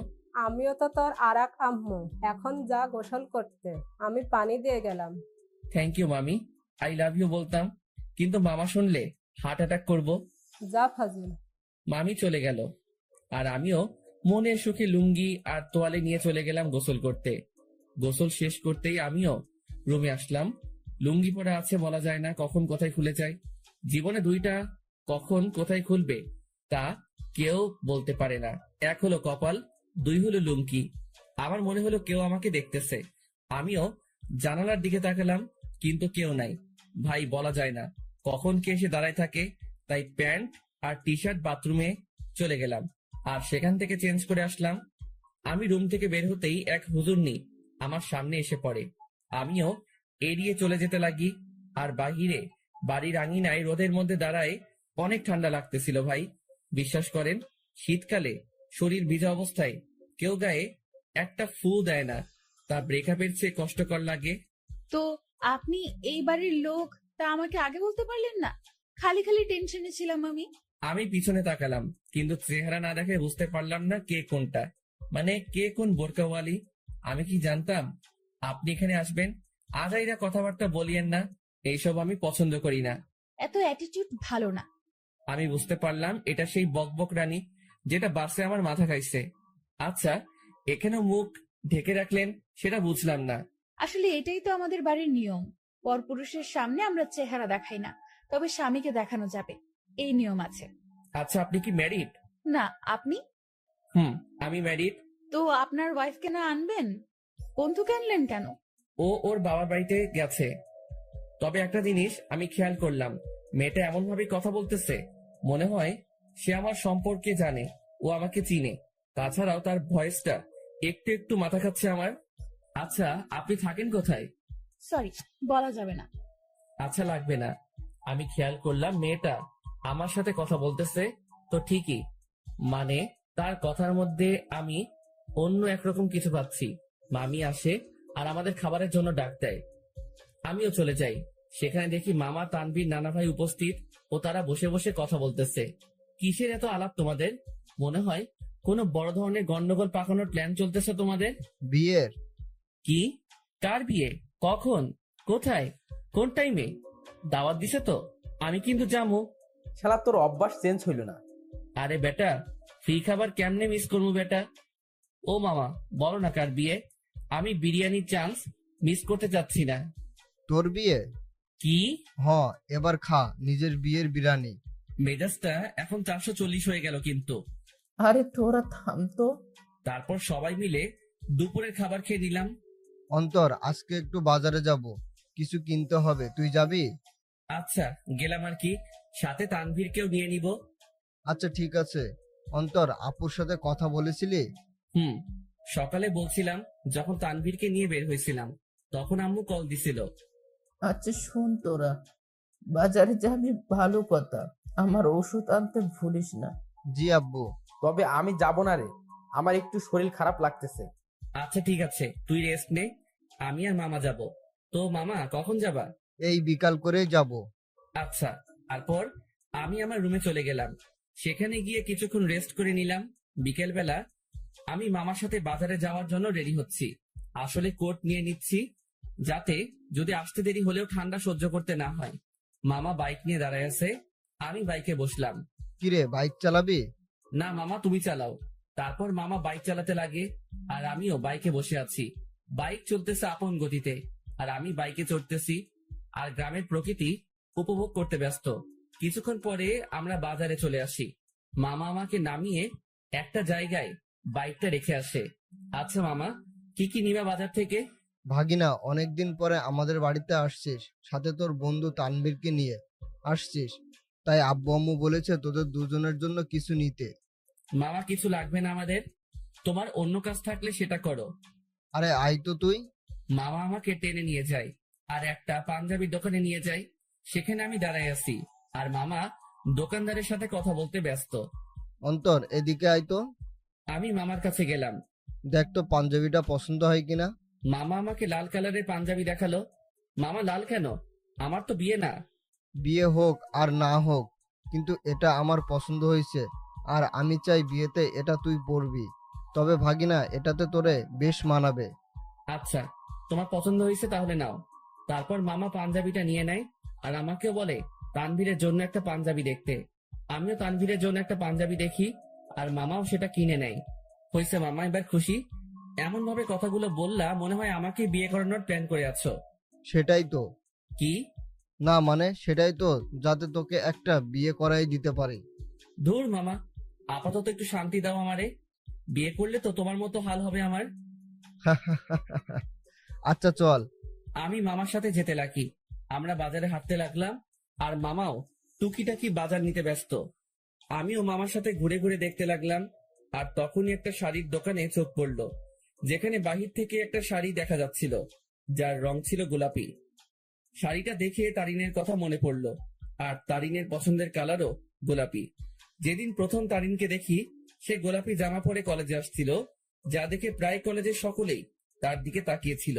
আর আমি তো দেখেই লাট্টু হয়ে গেছিলাম। আর সেদিনই তারিনকে আমার ভালো লেগে যায়। এরপর তারিনের পিছেই পড়ে যাই আর প্রায় একটা সপ্তাহের মতো পিছে পড়েছিলাম। এরপর একদিন তানভীর শালা সাহস জাগিয়ে দেয় আর প্রপোজ করি, আর সেও সাথে সাথে অ্যাকসেপ্ট করে নেয় আর বলে নাকি সেও নাকি আমাকে পছন্দ করত, কিন্তু আমার রাগের জন্য আমার সামনেও আসতেও ভয় পেত। আসলে আমি সব সময় নিজেকে শান্ত রাখার চেষ্টা করি, কিন্তু যখন রেগে যাই তখন শান্ত হতে অনেক সময় লাগে। আর যার উপর রেগে যাই তাকে সহজে ক্ষমা করি না।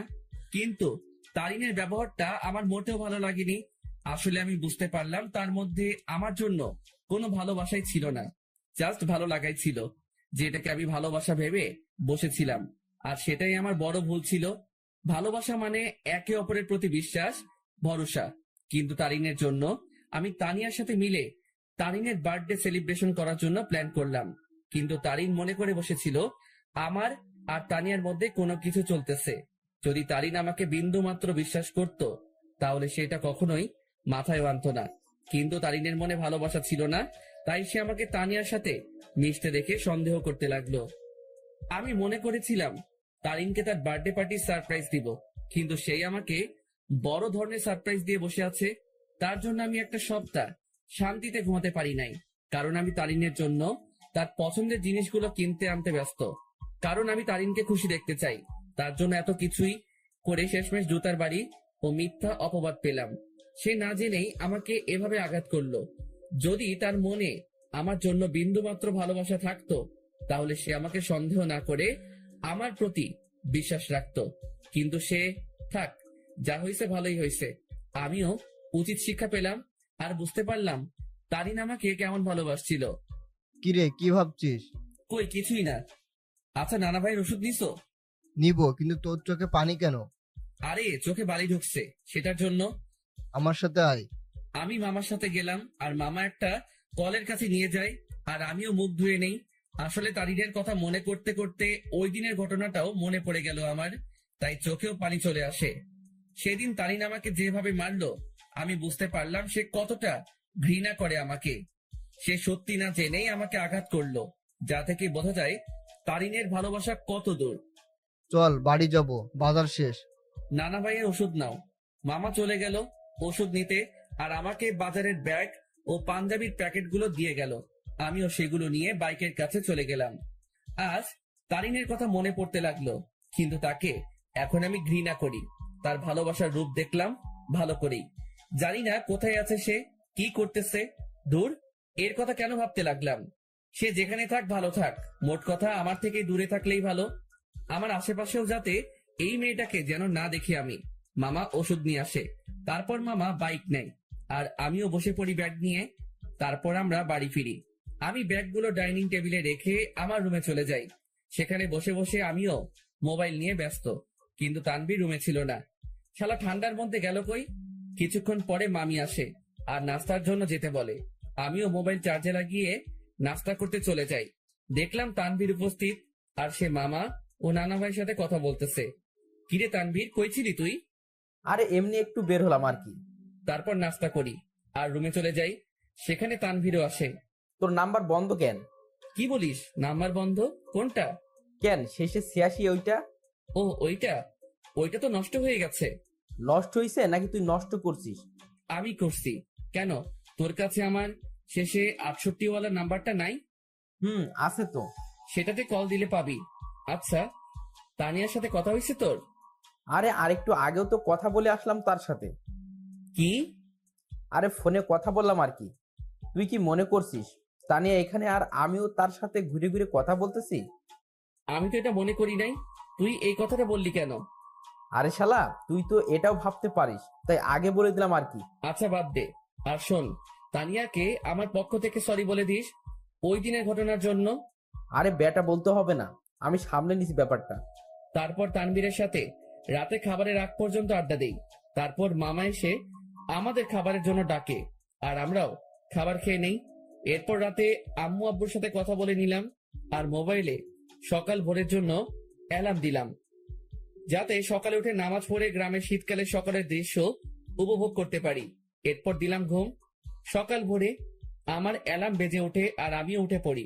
আমার অ্যালার্ম শুনে তানভীর কিছুটা নড়ে ওঠে। আমিও অ্যালার্মটা বন্ধ করে দেই আর শালা আবার ঘুম। আমিও ফ্রেশ হয়ে নেই আর বাসার থেকে উজু করে নেই। এরপর দরজা খুলে আমিও চলে গেলাম মসজিদে ফজরের নামাজের জন্য। মসজিদে নামাজ শেষ করে এবার বেরিয়ে পড়লাম ঘোরার জন্য। চারিদিকে কুয়াশায় ঘেরা, সামনে কি আছে কেউ দেখতে পারবে না। আর গ্রামের পরিবেশে এটা একটা অসাধারণ ও মুগ্ধকর মুহূর্ত। তবে এটাই না, এখন সবচেয়ে আকর্ষণীয় জিনিস দেখার বাকি, যেটা প্রায় অনেকে দেখতে গ্রামে আসে। আর সেটা হলো শীতকালে সকাল ভোরে সূর্যোদয়। ভাগ্যিস আমি কোট শু পরে বের হইছি, না হলে এমনিও ঠিক না জমে কুলফি হয়ে যাইতাম। আমি হাঁটতে লাগি আর কিছু স্বপ্ন দেখছিলাম, সেইগুলো ভাবতে লাগি। একদিন এক শীতের সকালে তাকে নিয়ে হাঁটবো একটা চাদরকে দুজনে ভাগাভাগি করে নিয়ে পড়বো, একে অপরকে ধরে সেই কুয়াশা ভরা রাস্তায় একে অপরকে নিয়েই মগ্ন থেকে হেঁটে যাব। তাকে নিয়ে শীতের সকালে সূর্যোদয় দেখব, আর সকালবেলা দুজনে ঠান্ডা ঠান্ডা খেজুরের রস খাবো। হয়তো এটা কোনোদিনও পূরণ হবে না, স্বপ্নই থেকে যাবে। থাক, কেউ লাগবে না আমার। আমার লাইফ আমি একা এনজয় করব। তার ভালোবাসার কোনো প্রয়োজন নেই আমার। তার ভালোবাসার নমুনা দেখলাম ভালো করেই। যার মধ্যে আমার জন্য বিন্দুমাত্র বিশ্বাস নেই, সে কি করে আমাকে ভালোবাসবে? ভালোবাসার মধ্যে বিশ্বাসের অবদান বেশি, কারণ একে অপরের প্রতি বিশ্বাসী ভালোবাসাকে আরো বাড়িয়ে তোলে। সূর্যোদয় শুরু হয়, আর আমিও রাস্তায় দাঁড়িয়ে দেখতে লাগি। পকেটে হাত দেওয়া অবস্থায় সেই মুগ্ধকর দৃশ্য দেখতে ব্যস্ত আমি। সূর্যোদয় শেষ, আর কুয়াশাও আস্তে আস্তে দেখা যেতে লাগে আর শেষ হতে লাগে। তাই আমিও চিন্তা করলাম, শীতের সকাল, দেখি যদি কোনো চায়ের দোকান পাই, তাহলে 1 কাপ গরম চা খাওয়া যায়। আমিও হাঁটতে লাগি, আর ভাগ্যক্রমে একটা চায়ের দোকানও পেয়ে গেলাম। আমিও সেখানে যাই। 1 কাপ চা দেন তো। জি দিচ্ছি, বসেন। আমি বসে আছি আর পকেটে হাত, কারণ হাত প্রায় ঠান্ডা হয়ে আসছে। এখন যদি তানভীরের পাশে থাকতো, তাহলে আমার এই ঠান্ডা হাত তার পিঠে ঢুকাই দিতাম। প্রতি শীতেই সালারে এই চাকা দিয়ে আমি। চা দিয়ে গেল, আর আমিও পকেট থেকে হাত বের করে 2 হাত দিয়েই চায়ের গ্লাস ধরি। চায়ের গ্লাসের তাপ দিয়ে হাত গরম করতেছি, আর একটু একটু চুমুক দিচ্ছি চায়ে। চা খাওয়া শেষ করলাম, আর পকেট থেকে মানি ব্যাগটা বের করে চায়ের বিল দিয়ে দিলাম, আর সেখান থেকে চলে আসলাম। আমি বাড়ির দিকে যেতে লাগি। বাড়ি আঙিনায় যেতে দেখি সামনে একটা সিএনজি। মনে হয় বাড়িতে কেউ আসছে। থাক, যেই আসুক আমার কি। আমিও আস্তে করে বাড়িতে ঢুকে যাই, আর নিজের রুমের দিকে চলে যাই। রুমে প্রবেশ করা মাত্রই আমার চোখ কপালে উঠে গেল। তোমরা? ইরে হারামজাদা, ভালোই তো মজা মাস্তিতে আসিস। জি হ্যাঁ, আমার রুমে আমার আম্মু আব্বু উপস্থিত, আর তানভীরও ঘুম থেকে উঠে গেছে। তোমরা এখানে কেমনে? কালকে না তোমাদের সাথে কথা বললাম আমি? আমরা 11টার গাড়িতে উঠি আর এখানে চলে আসি। এখানে আসার কারণটা কি? তাও হঠাৎ করে চলে আসলা, ব্যাপারটা বুঝলাম না। আমার আম্মু আব্বুর বাড়ি আর আমি আসবো না, এটা কি ধরনের কথা? আসবে মানা কি করলো, কিন্তু হঠাৎই না বলে চলে আসলা, ব্যাপারটা আমাকে একটু চিন্তায় ফেলে দিল। চুপ হারামজাদা, এত চিন্তা করতে হবে না তোকে। তোর জন্য আমি তানভীরকে মারলাম। মানে? আর বলিস না দোস্ত, আমাকে তুই মনে করে আমি ঘুমানো অবস্থায় মাথায় দিল একটা। তুই শালা মাইরের যোগ্য। আম্মুর কাছে গিয়ে আম্মুকে জড়িয়ে ধরলাম। তো মাই আম্মা যান, একটু বলবেন আপনার চেহারা এত খুশি কেন? কারণ আমার আব্বু জানটাকে পেয়ে গেলাম যে। কেমন আছিস আব্বু? কোনো অসুবিধা হচ্ছে না তো? আর বলিও না আম্মু, রাতের বেলা মশারা আমার কিস নিতে নিতে আমার ইজ্জত আস্ত রাখে নাই। এখন বউকে কি বলবো সেটাই সমস্যা। আমার কথা শুনে আম্মু আব্বু হেসে দেয়, কিন্তু তানভীরের মুখে অন্য কিছু দেখতে পাচ্ছি। কিরে তানভীর, তোর কি হয়েছে আবার? কই কিছুই না, আমার ঠান্ডা লাগছে, আমি ঘুমাই। যা ঘুমা তুই।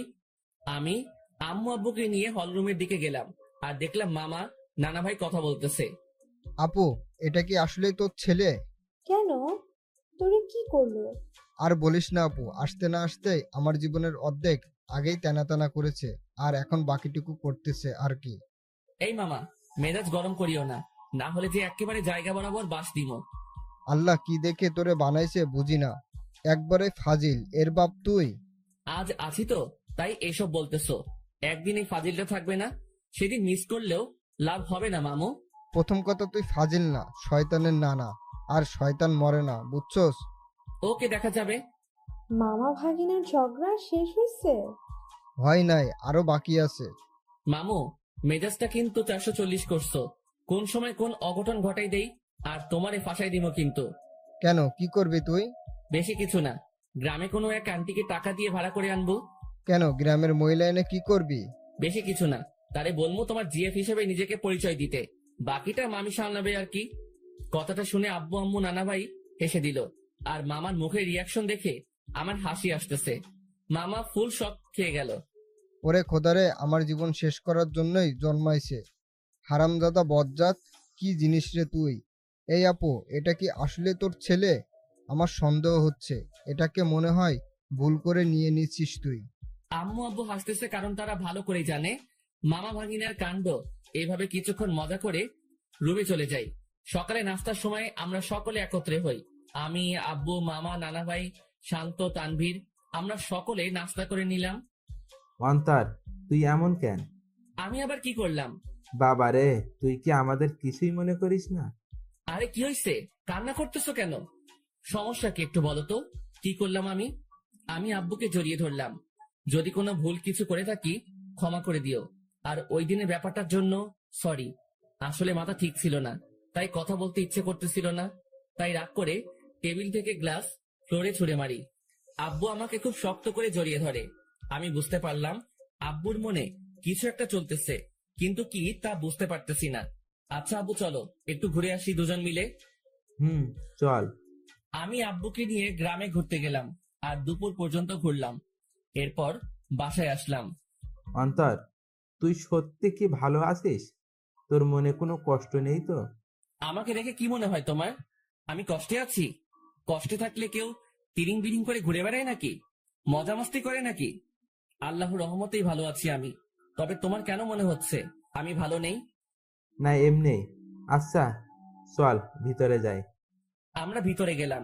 দুপুরে খাবার সময় আমরা সকলে মানে সকল ছেলে মানুষ একত্রে খাবার খেয়ে নিলাম। তারপর আর কি, অন্যান্য দিন যা করি সেটাই করে সন্ধ্যা পর্যন্ত পার করলাম। সন্ধ্যায় আমি মোবাইলটা চার্জে লাগিয়ে আসি নাস্তার জন্য। হল রুমে এসে দেখি সকলে কি নিয়ে আলোচনা করতে ব্যস্ত। আমিও গেলাম তাদের কাছে। আচ্ছা, আমি একটা জিনিস বুঝলাম না। আমি আর তানভীর যেদিন আসলাম সেদিন থেকে তোমরা আমাকে ছাড়া বাকি সবাই আলোচনা সভা তৈরি করে আলোচনা করতে ব্যস্ত। এখন আজকে আব্বু আম্মু আসলো, আজকে আব্বুকে নিয়েও তোমরা শুরু করে দিলে। আসলে কি এমন আলোচনা করতেছো তোমরা? আমার কথাগুলো শুনে সবাই থমকে গেল। মনে হয় আমি তাদের কাছে তাদের জান চাইছি। কিছু না রে, এমনি আড্ডা চলতেছে আর কি।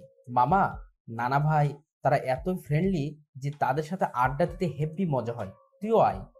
আমি তাদের কাছে গিয়ে আড্ডা দিতে ব্যস্ত, কিন্তু সকলের চেহারায় অন্য কিছু দেখতে পাচ্ছি আমি। তারা আমার থেকে কথা লুকাচ্ছে, তা আমি শিওর, কিন্তু কি সেটা জানি না। তবে আমাকে জানতে হবে। সন্ধ্যায় সকলে নাস্তা করে নিলাম। আমি একটু বাইরে যাব। আচ্ছা যা, কিন্তু 9টার আগে বাসায় আসবি। আচ্ছা। তারপর আমি বাহিরে গেলাম। কিছু দূর হাঁটতেই মনে পড়লো মোবাইলের কথা, যেটা আমি চার্জে দিয়ে আসছি। তাই আমিও আবার বাড়ির দিকে গেলাম। দরজা মুখোমুখি দেওয়া, আর আমি হলরুমে যেতেই দেখি সেখানে কেউ নেই। কিরে, আমি আসার আগ পর্যন্ত তো আব্বু, নানা ভাই, মামা, তানভীর এখানেই ছিল। তাহলে কই গেল? আমিও আমার রুমের দিকে যাই, আর চার্জ থেকে মোবাইলটা নিয়ে বেরিয়ে আসতেই নানুর রুম থেকে কথা বলার আওয়াজ পাই। আব্বু, আমি তানভীরের কাছ থেকেই সকল কথা শুনে তাকে তোমাদের কাছে পাঠালাম। শুধু তাই না, তারিনও আমাকে কল দিয়ে সত্যিটা বলে যে সে কি কি করছে অন্তরের সাথে। প্রথম আমার রাগ উঠছিল, তারপর তারিন কান্নাকাটি করতে লাগে আর সে তার ভুল বুঝতে পারে। তোমাদেরও সবটুকু বললাম, অন্তরকে বুঝতে দিই নাই। আমরা তার কষ্ট সম্পর্কে অনেক আগেই জেনে গেছি।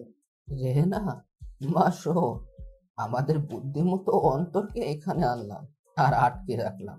তাকে বুঝতেও দিই নাই যে আমরা এখানে তার বিয়ের ব্যবস্থা করছি। আমি কথাগুলো শুনে নিস্তব্ধ হয়ে গেলাম। খুব বড় ধরনের শখ খেলাম আমি। তার মানে আমাকে এই কারণে আম্মু নানার বাড়িতে পাঠাইছে। আমি কি বলবো বা করব কিছুই বুঝতে পারলাম না। আমি মোবাইল নিয়ে আস্তে করে বাহিরে যাই, আর নানুর রুমের জানালা খোলা, সেটা দিয়ে আমি কোনো মতে নিজেকে আড়াল করে বাইরে থেকে তাদের দেখতে ও কথাগুলো শুনতে লাগি। এখানে আম্মু তারিনের কথা বলল, কিন্তু এখানে তারিন কোথা থেকে আসবে? আর তখনই দুইটা মেয়েকে দেখলাম।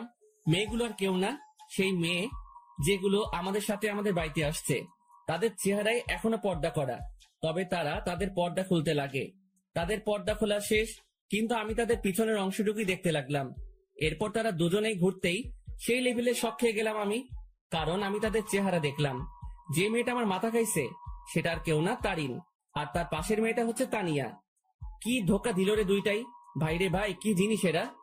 আমার আগেই সন্দেহ হয়েছিল এই দুইটার উপর, তবে চেহারা দেখার ইচ্ছা ছিল, কিন্তু দেখতে পারি নাই। আন্টি দেখুন, আপনার কথা মতো আমিও এই দুজনকেই নিয়ে আসি আমাদের সাথে। আর অন্তরকে বুঝতেও দিই নাই এই দুই বোরকাওয়ালি আর কেউ না, তানিয়া ও তারিন। কিন্তু আন্টি, আপনি হয়তো এই মেয়েটাকে মাফ করতে পারেন, কিন্তু আমি কোনোদিনও মাফ করব না। এই মেয়েটা আমার বন্ধুটার মনে গুরুতরভাবে আঘাত করেছে, আর আমি চাই না এই মেয়েটা অন্তরের জীবনে আর আসুক। কিন্তু আপনার কথা রাখার জন্য আমি একে আমাদের সাথে নিয়ে আসি। শালা তানভীরও আমার সাথে 2 নাম্বারই করলো। সে আমাকে গোপনে হলেও তো আমাকে বলতে পারতো, কিন্তু শালাও বেইমানি করলো। তানভীর প্লিজ, আল্লাহর দোহাই লাগে, আমাকে মাফ করে দাও। আমি সত্যিই অজান্তে এমনটা করছি। আমি অন্তরকে হারাইতে চাই না। প্লিজ আমার অন্তরকে ফিরিয়ে দাও। কথা দিচ্ছি আর এমন হবে না, কোনোদিনও না। এই, তুমি এভাবে কথা বলতেছো কেন? তারিন তো তার ভুল বুঝতে পারছে, তাহলে কেন ওকে কথা শোনাচ্ছ তুমি? তুমি কি ভুলে গেছো এই মেয়েটা কি অপবাদ দিয়েছিল তোমাকে ও অন্তরকে? আর ভুলে গেলেও কিভাবে অন্তরকে জুতার বাড়ি দিচ্ছে? এই মেয়ে ক্ষমার যোগ্য না। তানভীর, বাবা শোন, আমি জানি আমার ছেলেটার সাথে কি করলো তারিন, কিন্তু সে তো তার ভুল বুঝতে পারলো। আর আমি আমার ছেলেকে চিনি ভালো করে, সে নিশ্চয়ই তারিনকে ক্ষমা করে দিবে। কিন্তু আন্টি, আমার মনে হয় না অন্তর এই মেয়েটাকে ক্ষমা করবে। আমি অন্তরকে ভালো করে চিনি, কারণ অন্তরের সাথে কেউ শত্রুতামি করলেও অন্তর ক্ষমা করে দিতে পারে, কিন্তু এই মেয়েটা অন্তরের মন ভাঙছে। তাই তো বাবা, আমরা অন্তর ও তারিনের বিয়ের ব্যবস্থা করেছি, যাতে বিয়ের পর অন্তর তারিনকে বুঝতে পারে আর ক্ষমাও করে দেয়। আর এই জন্যই আগামীকালেই অন্তর ও তারিনের বিয়ে দিব, আমরা সকলে মিলে। তানভীর, আমি অন্তরকে না পেয়ে মরেই যাব। দেখো তানভীর, আমি জানি আমি অনেক বড় ভুল করছি, কিন্তু বিশ্বাস করো অন্তরকে আমি নিজের থেকেও বেশি ভালোবাসি। তানভীর, আমি তোমার পায়ে পড়ি, একমাত্র তুই পারিস অন্তরকে আমার করে দিতে।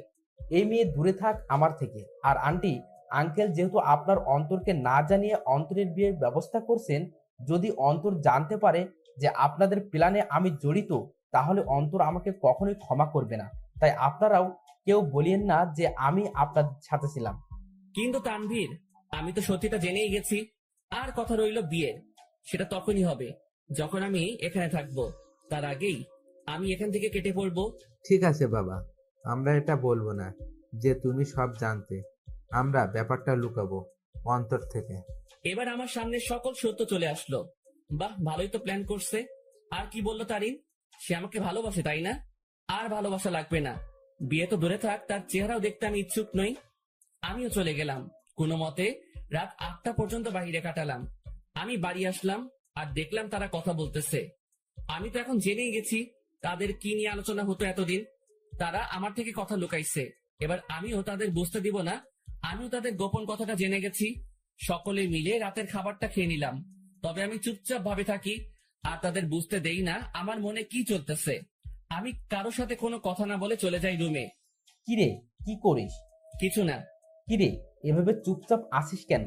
আমার ঘুম আসতেছে। Bye, good night. আমি কম্বলটা গায়ের উপর দিয়ে শুয়ে পড়ি। রাত প্রায় 12টা বাজে। তানভীর ঘুমায়, কিন্তু আমি ঘুমাইনি, কারণ আমি চলে যাব এখান থেকে। কাউকে বলেও যাব না।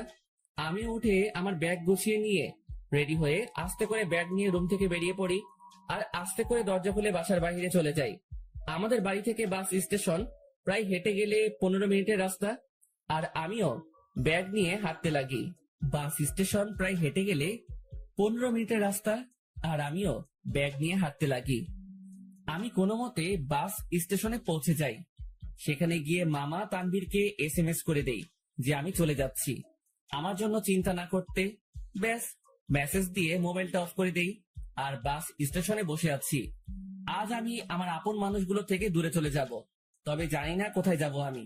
তবে আপাতত আমি আমার এলাকার দিকেই যাব, এরপর না হয় অন্য কোনো কিছু ভাববো আমি। ভাগ্যক্রমে একটা বাস আসে আর আমি উঠে পড়ি। আমি বাসের মধ্যে ড্রাইভারের পিছনের সিটে বসি। সেখানে টিকিট বাকি ছিল, তাই আমিও নিয়ে নেই। মোট কথা, তাদের থেকে দূরে চলে যেতে চাই আমি। আর তারিন, যে কিনা আমাকে অনেক কষ্ট দিল, সে আমার আম্মু আব্বুকে ভালোই পটাতে পারলেও সে কোনো দিনও আমাকে পাবে না, কারণ সে আমার মনে গুরুতর ভাবে আঘাত করলো, যা সহজেই মিটবে না।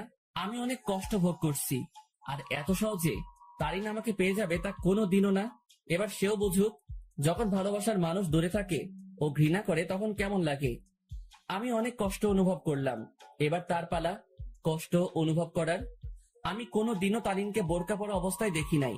আর আমাদের সাথে যখন বাসে উঠে তখন সে বোরকাটা পরে, মানে শুধু চোখগুলো দেখা যাবে, বাকি শরীরের অংশ দেখা যাবে না। ওই বোরকাটা পরে। আর এই বোরকাটা পরায় আমি তারিনকে চিনতে পারি নাই। তবে শুধু তারিন না, তানিয়াও তারিনের মতোই বোরকা পরে, তবে বোরকার রংটা ভিন্ন। তারিন পরছিল কালো আর তানিয়া পরছিল একটু নেভি ব্লু বোরকা। মেয়েটা ভালোই বুদ্ধি খাটাইছে, মানতেই হবে। সে আমার সামনে না এসে আম্মু আব্বুকে ভালোভাবেই পটাইছে ও তাদেরকে ভালোভাবেই আয়ত্ত করলো, কিন্তু কোনো লাভ হয়নি। কি করে ভাবলো এত সহজে আমাকে পেয়ে যাবে? আমাকে যতটুকু কষ্ট দিল তাকেও সেটা অনুভব করতে হবে। এরপর না হয় দেখা যাবে। প্রায় 2 ঘন্টা বাস চলতেছে, কিন্তু চোখে কোনো ঘুম নেই আমার। থাকবেই বা কি করে? যে দেখলাম ও শুনলাম আমি যদি আজ সেখান থেকে না চলে আসতাম তাহলে তারা আমাকে জোর করে হলেও তারিনের সাথে বিয়ে দিত। কিন্তু আমি কোনো দিনও এই মেয়েকে এত সহজে মেনে নিব না। একবার এই মেয়েটা আমাকে সন্দেহ করে ও অবিশ্বাস করে, আমাকে অনেক অপমান করলো আর জুতার বাড়িও দিল। আর আজ যদি মেয়েটাকে আমি বিয়ে করি তাহলে আমার অপমানের কি হবে? আমার মনে যে আঘাত করলো তার কি হবে? আর তাছাড়াও এরপর সে যদি অন্য কোনো কাহিনী করে বসে বা আমার পরিবার থেকে আমাকে আলাদা করতে চায় তাহলে না, এই মেয়ে ভালোবাসার যোগ্য নয়। ওর মনে কোনো ভালোবাসা নেই, আছে শুধু ভালো লাগা। আর ভালোবাসার কি বা বুঝে এই মেয়ে? হ্যাঁ, ভালোবাসার কোনো কিছু জানে সে? ভালোবাসা কি সেটা জানে নাকি? যদি সে সত্যিকারই আমাকে ভালোবাসতো তাহলে আমার উপর ভরসা রাখতো, কিন্তু সে। বাসের ব্রেক কাজ করতেছে না। কথাটা শুনে সেখানে থাকা যাত্রীরা ও আমি শক খেয়ে গেলাম। কি বলতেছেন আপনি এইসব? বাসের ব্রেক কাজ করতেছে না, হঠাৎ করেই ব্রেক কাজ করা বন্ধ করে দিয়েছে। ড্রাইভারের কথা শুনে যাত্রীরা আতঙ্কে ও ছুটাছুটি চিৎকার চেঁচামেচি শুরু করে দেয়। আরে আপনারা শান্ত হন সবাই, প্লিজ এভাবে উত্তেজিত হবেন না। আর তখনই সামনে থেকে একটা ট্রাক আসে আর বাসের সাথে ট্রাকের ধাক্কা লাগে। এক মুহূর্তেই সকল কিছু পরিবর্তন হয়ে গেল। আমার চোখ ঝাপসা হয়ে আসছে, তবুও চোখে একবার আশেপাশে দেখে নেই। মৃত্যু আমার চলে আসছে আর আমার জীবনের সমাপ্তি হয়তো এইভাবেই হওয়ার ছিল। আর কিছুক্ষণের মধ্যে অন্তর সেখানে মারা যায়। বাসে প্রায় 40 জনের মতো ছিল, যার মধ্যে অনেকেই গুরুতর আহত হয়। আর সামনে থাকা ড্রাইভারও শেষ। বাসটি সামনে স্টেশন থেকে যাত্রী নেওয়ার কথা ছিল, হয়তো আর যাত্রী নেওয়া হলো না। কিছুক্ষণ পরেই সেখানে উদ্ধারকর্মী ও অ্যাম্বুলেন্স আসে ও তাদের কাজ করতে ব্যস্ত। সকালবেলা তানভীরের মোবাইল বেজে ওঠে। হ্যালো। অপর পাশ থেকে কথা শুনে তানভীরের মোবাইল হাত থেকে পড়ে যায়। তানভীর পাগলের মতো ব্যবহার করতে শুরু করে। আর তানভীর অন্তরের মামাকে নিয়ে সেও সকাল সকাল বেরিয়ে পড়ে। তানভীর ও অন্তরের মামা জায়গা মতো চলে যায়। তাকে একজন পুলিশ ফোন দেয় আর ঠিকানাটাও দেয় আর বলে সেখানে চলে আসতে, আর তানভীরও সেখানে চলে যায়। তানভীর, কি হয়েছে? তুই এখানে আনলি কেন? তানভীর চুপ হয়ে আছে। জি, আপনার নাম কি তানভীর? জি। আসুন আমার সাথে। আসলে ডেড বডির পকেট থেকে আমরা একটা মোবাইল পাই, আর সেটা অন করেই সেখানে আপনার নাম্বার দেখতে পাই, যেখানে লেখা ছিল তানভীর বেস্ট। তাই আপনাকে কল দিলাম। কার ডেড বডির কথা হচ্ছে অফিসার? আসুন আমার সাথে। পুলিশ তানভীর ও অন্তরের মামাকে একটা রুমে নিয়ে যায়, যেটাতে ডেড বডি শোয়ানো। সেখানে সাদা চাদর মোড়ানো একটি লাশের কাছে নিয়ে যায়। তানভীর, কি হয়েছে রে? কার কি হয়েছে? কিন্তু তানভীর নিস্তব্ধ। পুলিশ অফিসার সাথে সাথে সেই লাশের মুখ থেকে সাদা চাদরটা সরায়। সাথে সাথে অন্তরের মামা লাশ দেখে থমকে যায়, কারণ এটা তার ভাগ্নে অন্তরের ডেড বডি। এই তানভীর, এটা কে? দেখতে তো পুরাই আমাদের অন্তরের মতো লাগতেছে। তানভীরের সাথে সাথে সেই বডিটা ধরে চিৎকার করে কান্না করতে লাগে, কারণ আজ তার বন্ধু তার থেকে বহুদূরে চলে গেছে, যেখান থেকে আর কোনোদিনও ফিরবে না। এই অন্তর, এভাবে শুয়ে আছিস কেন? এই এই অন্তর, দেখ ভাই, এভাবে শুয়ে থাকিস না, কথা বল ভাই। এই তুই না আমাকে ভাই ডাকছিস, আর তুই না বলতি তুই আমার কথা শুনবি, তাহলে শালা এভাবে শুয়ে আছিস কেন? এই অন্তর। এই তুই কাকে অন্তর বলতেছিস তানভীর? আমাদের অন্তর তো বাসায়। আর তখনই অন্তরের মামার মোবাইলে কল আসে আর দেখে তার বোন কল দিছে। কি রে ভাই, কই গেছিলি? আর তানভীর, অন্তর কই? অন্তরের মামা এই কথাটা শুনে থমকে যায়, কারণ বলল অন্তর ওর বাড়িতে নেই। সাথে সাথে কল কেটে দেয় আর স্ক্রিনের দিকে তাকায়। সেখানে অন্তরের একটা মেসেজ দেখে। সেও সেটা দেখতে লাগে। সেখানে লেখা ছিল, মামা, আমি তোমাদের মনের গোপনের তথ্যটা জেনে গেছি, কিন্তু তোমরা আমার মনের অবস্থা জানো না। আপাতত আমি এই সব থেকে নিজেকে বিরত রাখতে চাই, কিন্তু বাড়িতে থাকলে আমি শিওর তোমার আমাকে বিয়ে দিয়েই ছাড়বা, তাই বাধ্য হয়ে আমাকে চলে যাইতেই হইতেছে। ভালো থাকিও আব্বু আম্মু, নানা ভাই, নানু, তানভীর, শান্তা, মামি, আর তোমাদের বাসার সেই গেস্টগুলোর খেয়াল রাখিও, আর সাথে নিজেরও খেয়াল রাখিও, আর আমার জন্য দোয়া করিও। খোদা হাফেজ। তোমার জীবন তেনা তেনা কারি। অন্তর মেসেজটা দেখার সাথে সাথে সেও অন্তরের দেহটাকে ধরে কান্না করে দেয়। আপনারা একটা অ্যাম্বুলেন্স ভাড়া করে বাড়িতে নিয়ে যেতে পারেন। অন্তরের মামা একটা অ্যাম্বুলেন্স ভাড়া করে নেয়, আর সেখানে অন্তরের দেহটাকে নিয়ে রওনা হয় তাদের বাড়ির দিকে। তাদের বাড়িতে পৌঁছালো। অন্তরের মামাকে দেখে অন্তরের আম্মু সেখানে তার ভাইয়ের কাছে যায়। কি রে ভাই, কই গেছিলি? আর তানভীর, অন্তর কই? কিন্তু তার ভাই চুপ হয়ে আছে। কি রে ভাই, কথা বলিস না কেন? আর আজকে তারিনের পরিবার আসতেছে, তাদের থাকার ব্যবস্থা কর। কি রে, কথা বলিস না কেন তুই? তখনই খেয়াল করে একটা অ্যাম্বুলেন্স তাদের বাড়ির দিকে আসতেছে। কি রে ভাই, বাড়িতে অ্যাম্বুলেন্স? কার কি হয়েছে আবার? কিন্তু তার ভাই নিস্তব্ধ হয়ে আছে, মুখে কোনো কথা নেই। বলতে গেলে জিন্দার লাশ যে জীবিত আছে, কিন্তু কথাবার্তা নেই। সাথে সাথে অন্তরের মামা তার বোনকে জড়িয়ে ধরে কান্না করে দেয়। কি রে মিলন, এই এভাবে কান্না করতেছিস কেন? কি হয়েছে রে ভাই? আর তখনই তিনি দেখে সেই অ্যাম্বুলেন্স তাদের আঙিনায় এসে থামে। অ্যাম্বুলেন্স থেকে তানভীর বের হয়। তাকে দেখে সেখানে থাকা অন্তরের আব্বু আম্মু থমকে যায়। এই তানভীর, তুই অ্যাম্বুলেন্স থেকে নামলি যে? আর অন্তর কই রে? সে কি তোমাদের সাথে গেছে নাকি? নাকি তোরা সব বলে দিছিস তাকে? সাথে সাথে তানভীর তাকে জড়িয়ে ধরে কান্না করতে লাগে। কি রে তানভীর, কান্না করতেছিস কেন? আর অন্তর কই? তানভীর, কি রে বাবা, তুই আর মিলন মিলে এভাবে কান্না করতেছিস কেন? সেখানে থাকা একটা লোক মুখের থেকে চাদরটা সরায়। লাশের চেহারা দেখেই আঙিনায় উপস্থিত অন্তরের আম্মু, আব্বু, নানা ভাই, মামি সকলেই বড় ধরনের ঝটকা খেয়ে গেল। সাথে সাথে অন্তরের আব্বু আম্মু, নানা ভাই সেই লাশের কাছে গেল, আর তারা দেখলো তাদেরই অন্তরের সেই সাদা চাদর গায়ে মুড়িয়ে চোখ বন্ধ করে আছে। এ এই এই আব্বু, কি রে তুই এভাবে শুয়ে আছিস কেন? এই, কি রে, কি হয়েছে তোর? কথা বলিস না কেন? অন্তর, বাবা, কি রে এভাবে এখানে শুয়ে আছিস কেন? কি হয়েছে তোর? কথা বলিস না কেন? এই তানভীর, আমাদের অন্তর কথা বলে না কেন? ওর কি হয়েছে? নাকি তোরা সব সত্যি বলে দিছিস বলে রাগ করে আছে আমাদের উপর? কি রে তানভীর, মিলন, কথা বলিস না কেন?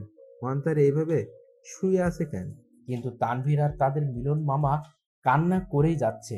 কাল রাতে বাস অ্যাক্সিডেন্টে উনি মারা যান। কি যা তা বলতেছেন এগুলো? আমার ছেলে বাড়ি ছিল, ও কি করে? নাকি ফাইজলামি করতেছে এই বেয়াদবটা? এই, আমার রাগ উঠে গেছে কিন্তু। এইসব নিয়ে কি ফাইজলামি করিস অন্তর? এইসব কোনো মজা করার ব্যাপার? এই, উঠ বলতেছি, না হলে কিন্তু একটা মারও মাটিতে পড়বে না।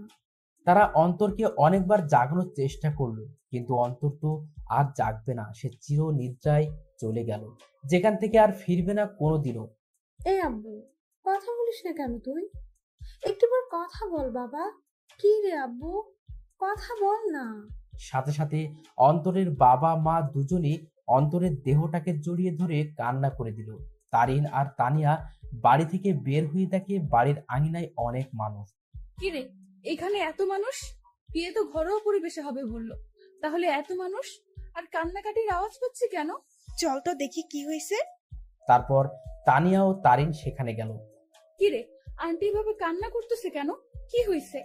আঙ্কেলও কান্না করতেছে। কি হয়েছে রে?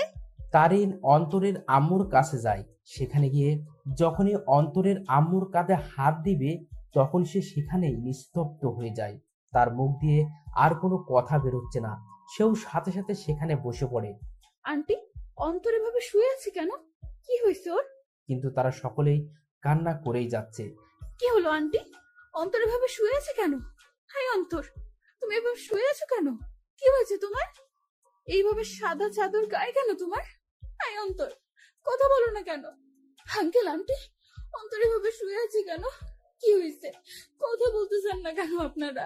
কিন্তু কারো কোনো মুখে কথা নেই, শুধু কান্না আর কান্না। হাই কলিজা, এইভাবে শুয়ে আছো কেন? আমি জানি তুমি আমার উপর অনেক রাগ করে অভিমান করে বসে আছো, কিন্তু বিশ্বাস করো আমি সত্যি তোমাকে ভালোবাসি। হ্যাঁ, আমি অন্যায় করেছি তোমার সাথে, আর বিশ্বাস রাখিনি তোমার সাথে, কিন্তু আমি আমার ভুল বুঝতে পারছি। তাই একটিবার আমাকে সুযোগ দাও, আর কোনোদিন এমনটি করবো না। সত্যি বলতেছি তোমাকে। কি হলো, কথা বলো না কেন তুমি? হাই কলিজা, একটিবার কথা বলো না, আমি তোমার পায়ে ধরতেছি। আর একটিবার সুযোগ দাও আমাকে, দোহাই লাগে তোমার। এইভাবে চুপ থেকো না প্লিজ। দেখো, আমার কিন্তু ভয় লাগতেছে। আর তুমি এইভাবে চুপচাপ শুয়ে আছো কেন? কথা বলো না। দেখো, এভাবে চুপচাপ থেকো না। আমার আর এমন ভুল আমি করবো না, সবসময় তোমার প্রতি বিশ্বাস রাখবো। হাই কলিজা, কথা বলো না কেন? কি হয়েছে তোমার? তারিন অন্তরের হাত ধরে উঠালো আর সাথে সাথে পড়ে যায়। আর তখনই তানিয়া এসে তারিনকে ধরে আর নিয়ে যেতে লাগে। এই তানিয়া, ছাড় আমাকে। আমার কলিজার কথা বলে না কেন? কি হয়েছে ওর? আমাকে ছাড় বলতেছি। তারিন, অন্তর আর কথা বলবে না রে। সে আর কোনো দিনও আমাদের সাথে কথা বলবে না, হাসি ঠাট্টাও করবে না। সে আমাদের একা করে দিল রে। রাগ তো আমার সাথে করলো, তাহলে তোরা একা কি করে হবি? আর দেখি, ছাড় আমাকে, আমি ওর কাছে যাব। ওইখানে শুয়ে আছে আমার উপর রাগ করে, আর আমার সাথে কথাও বলে নাই রাগ করে। দেখি, ছাড় আমাকে, আমি ওকে মানিয়ে নিব।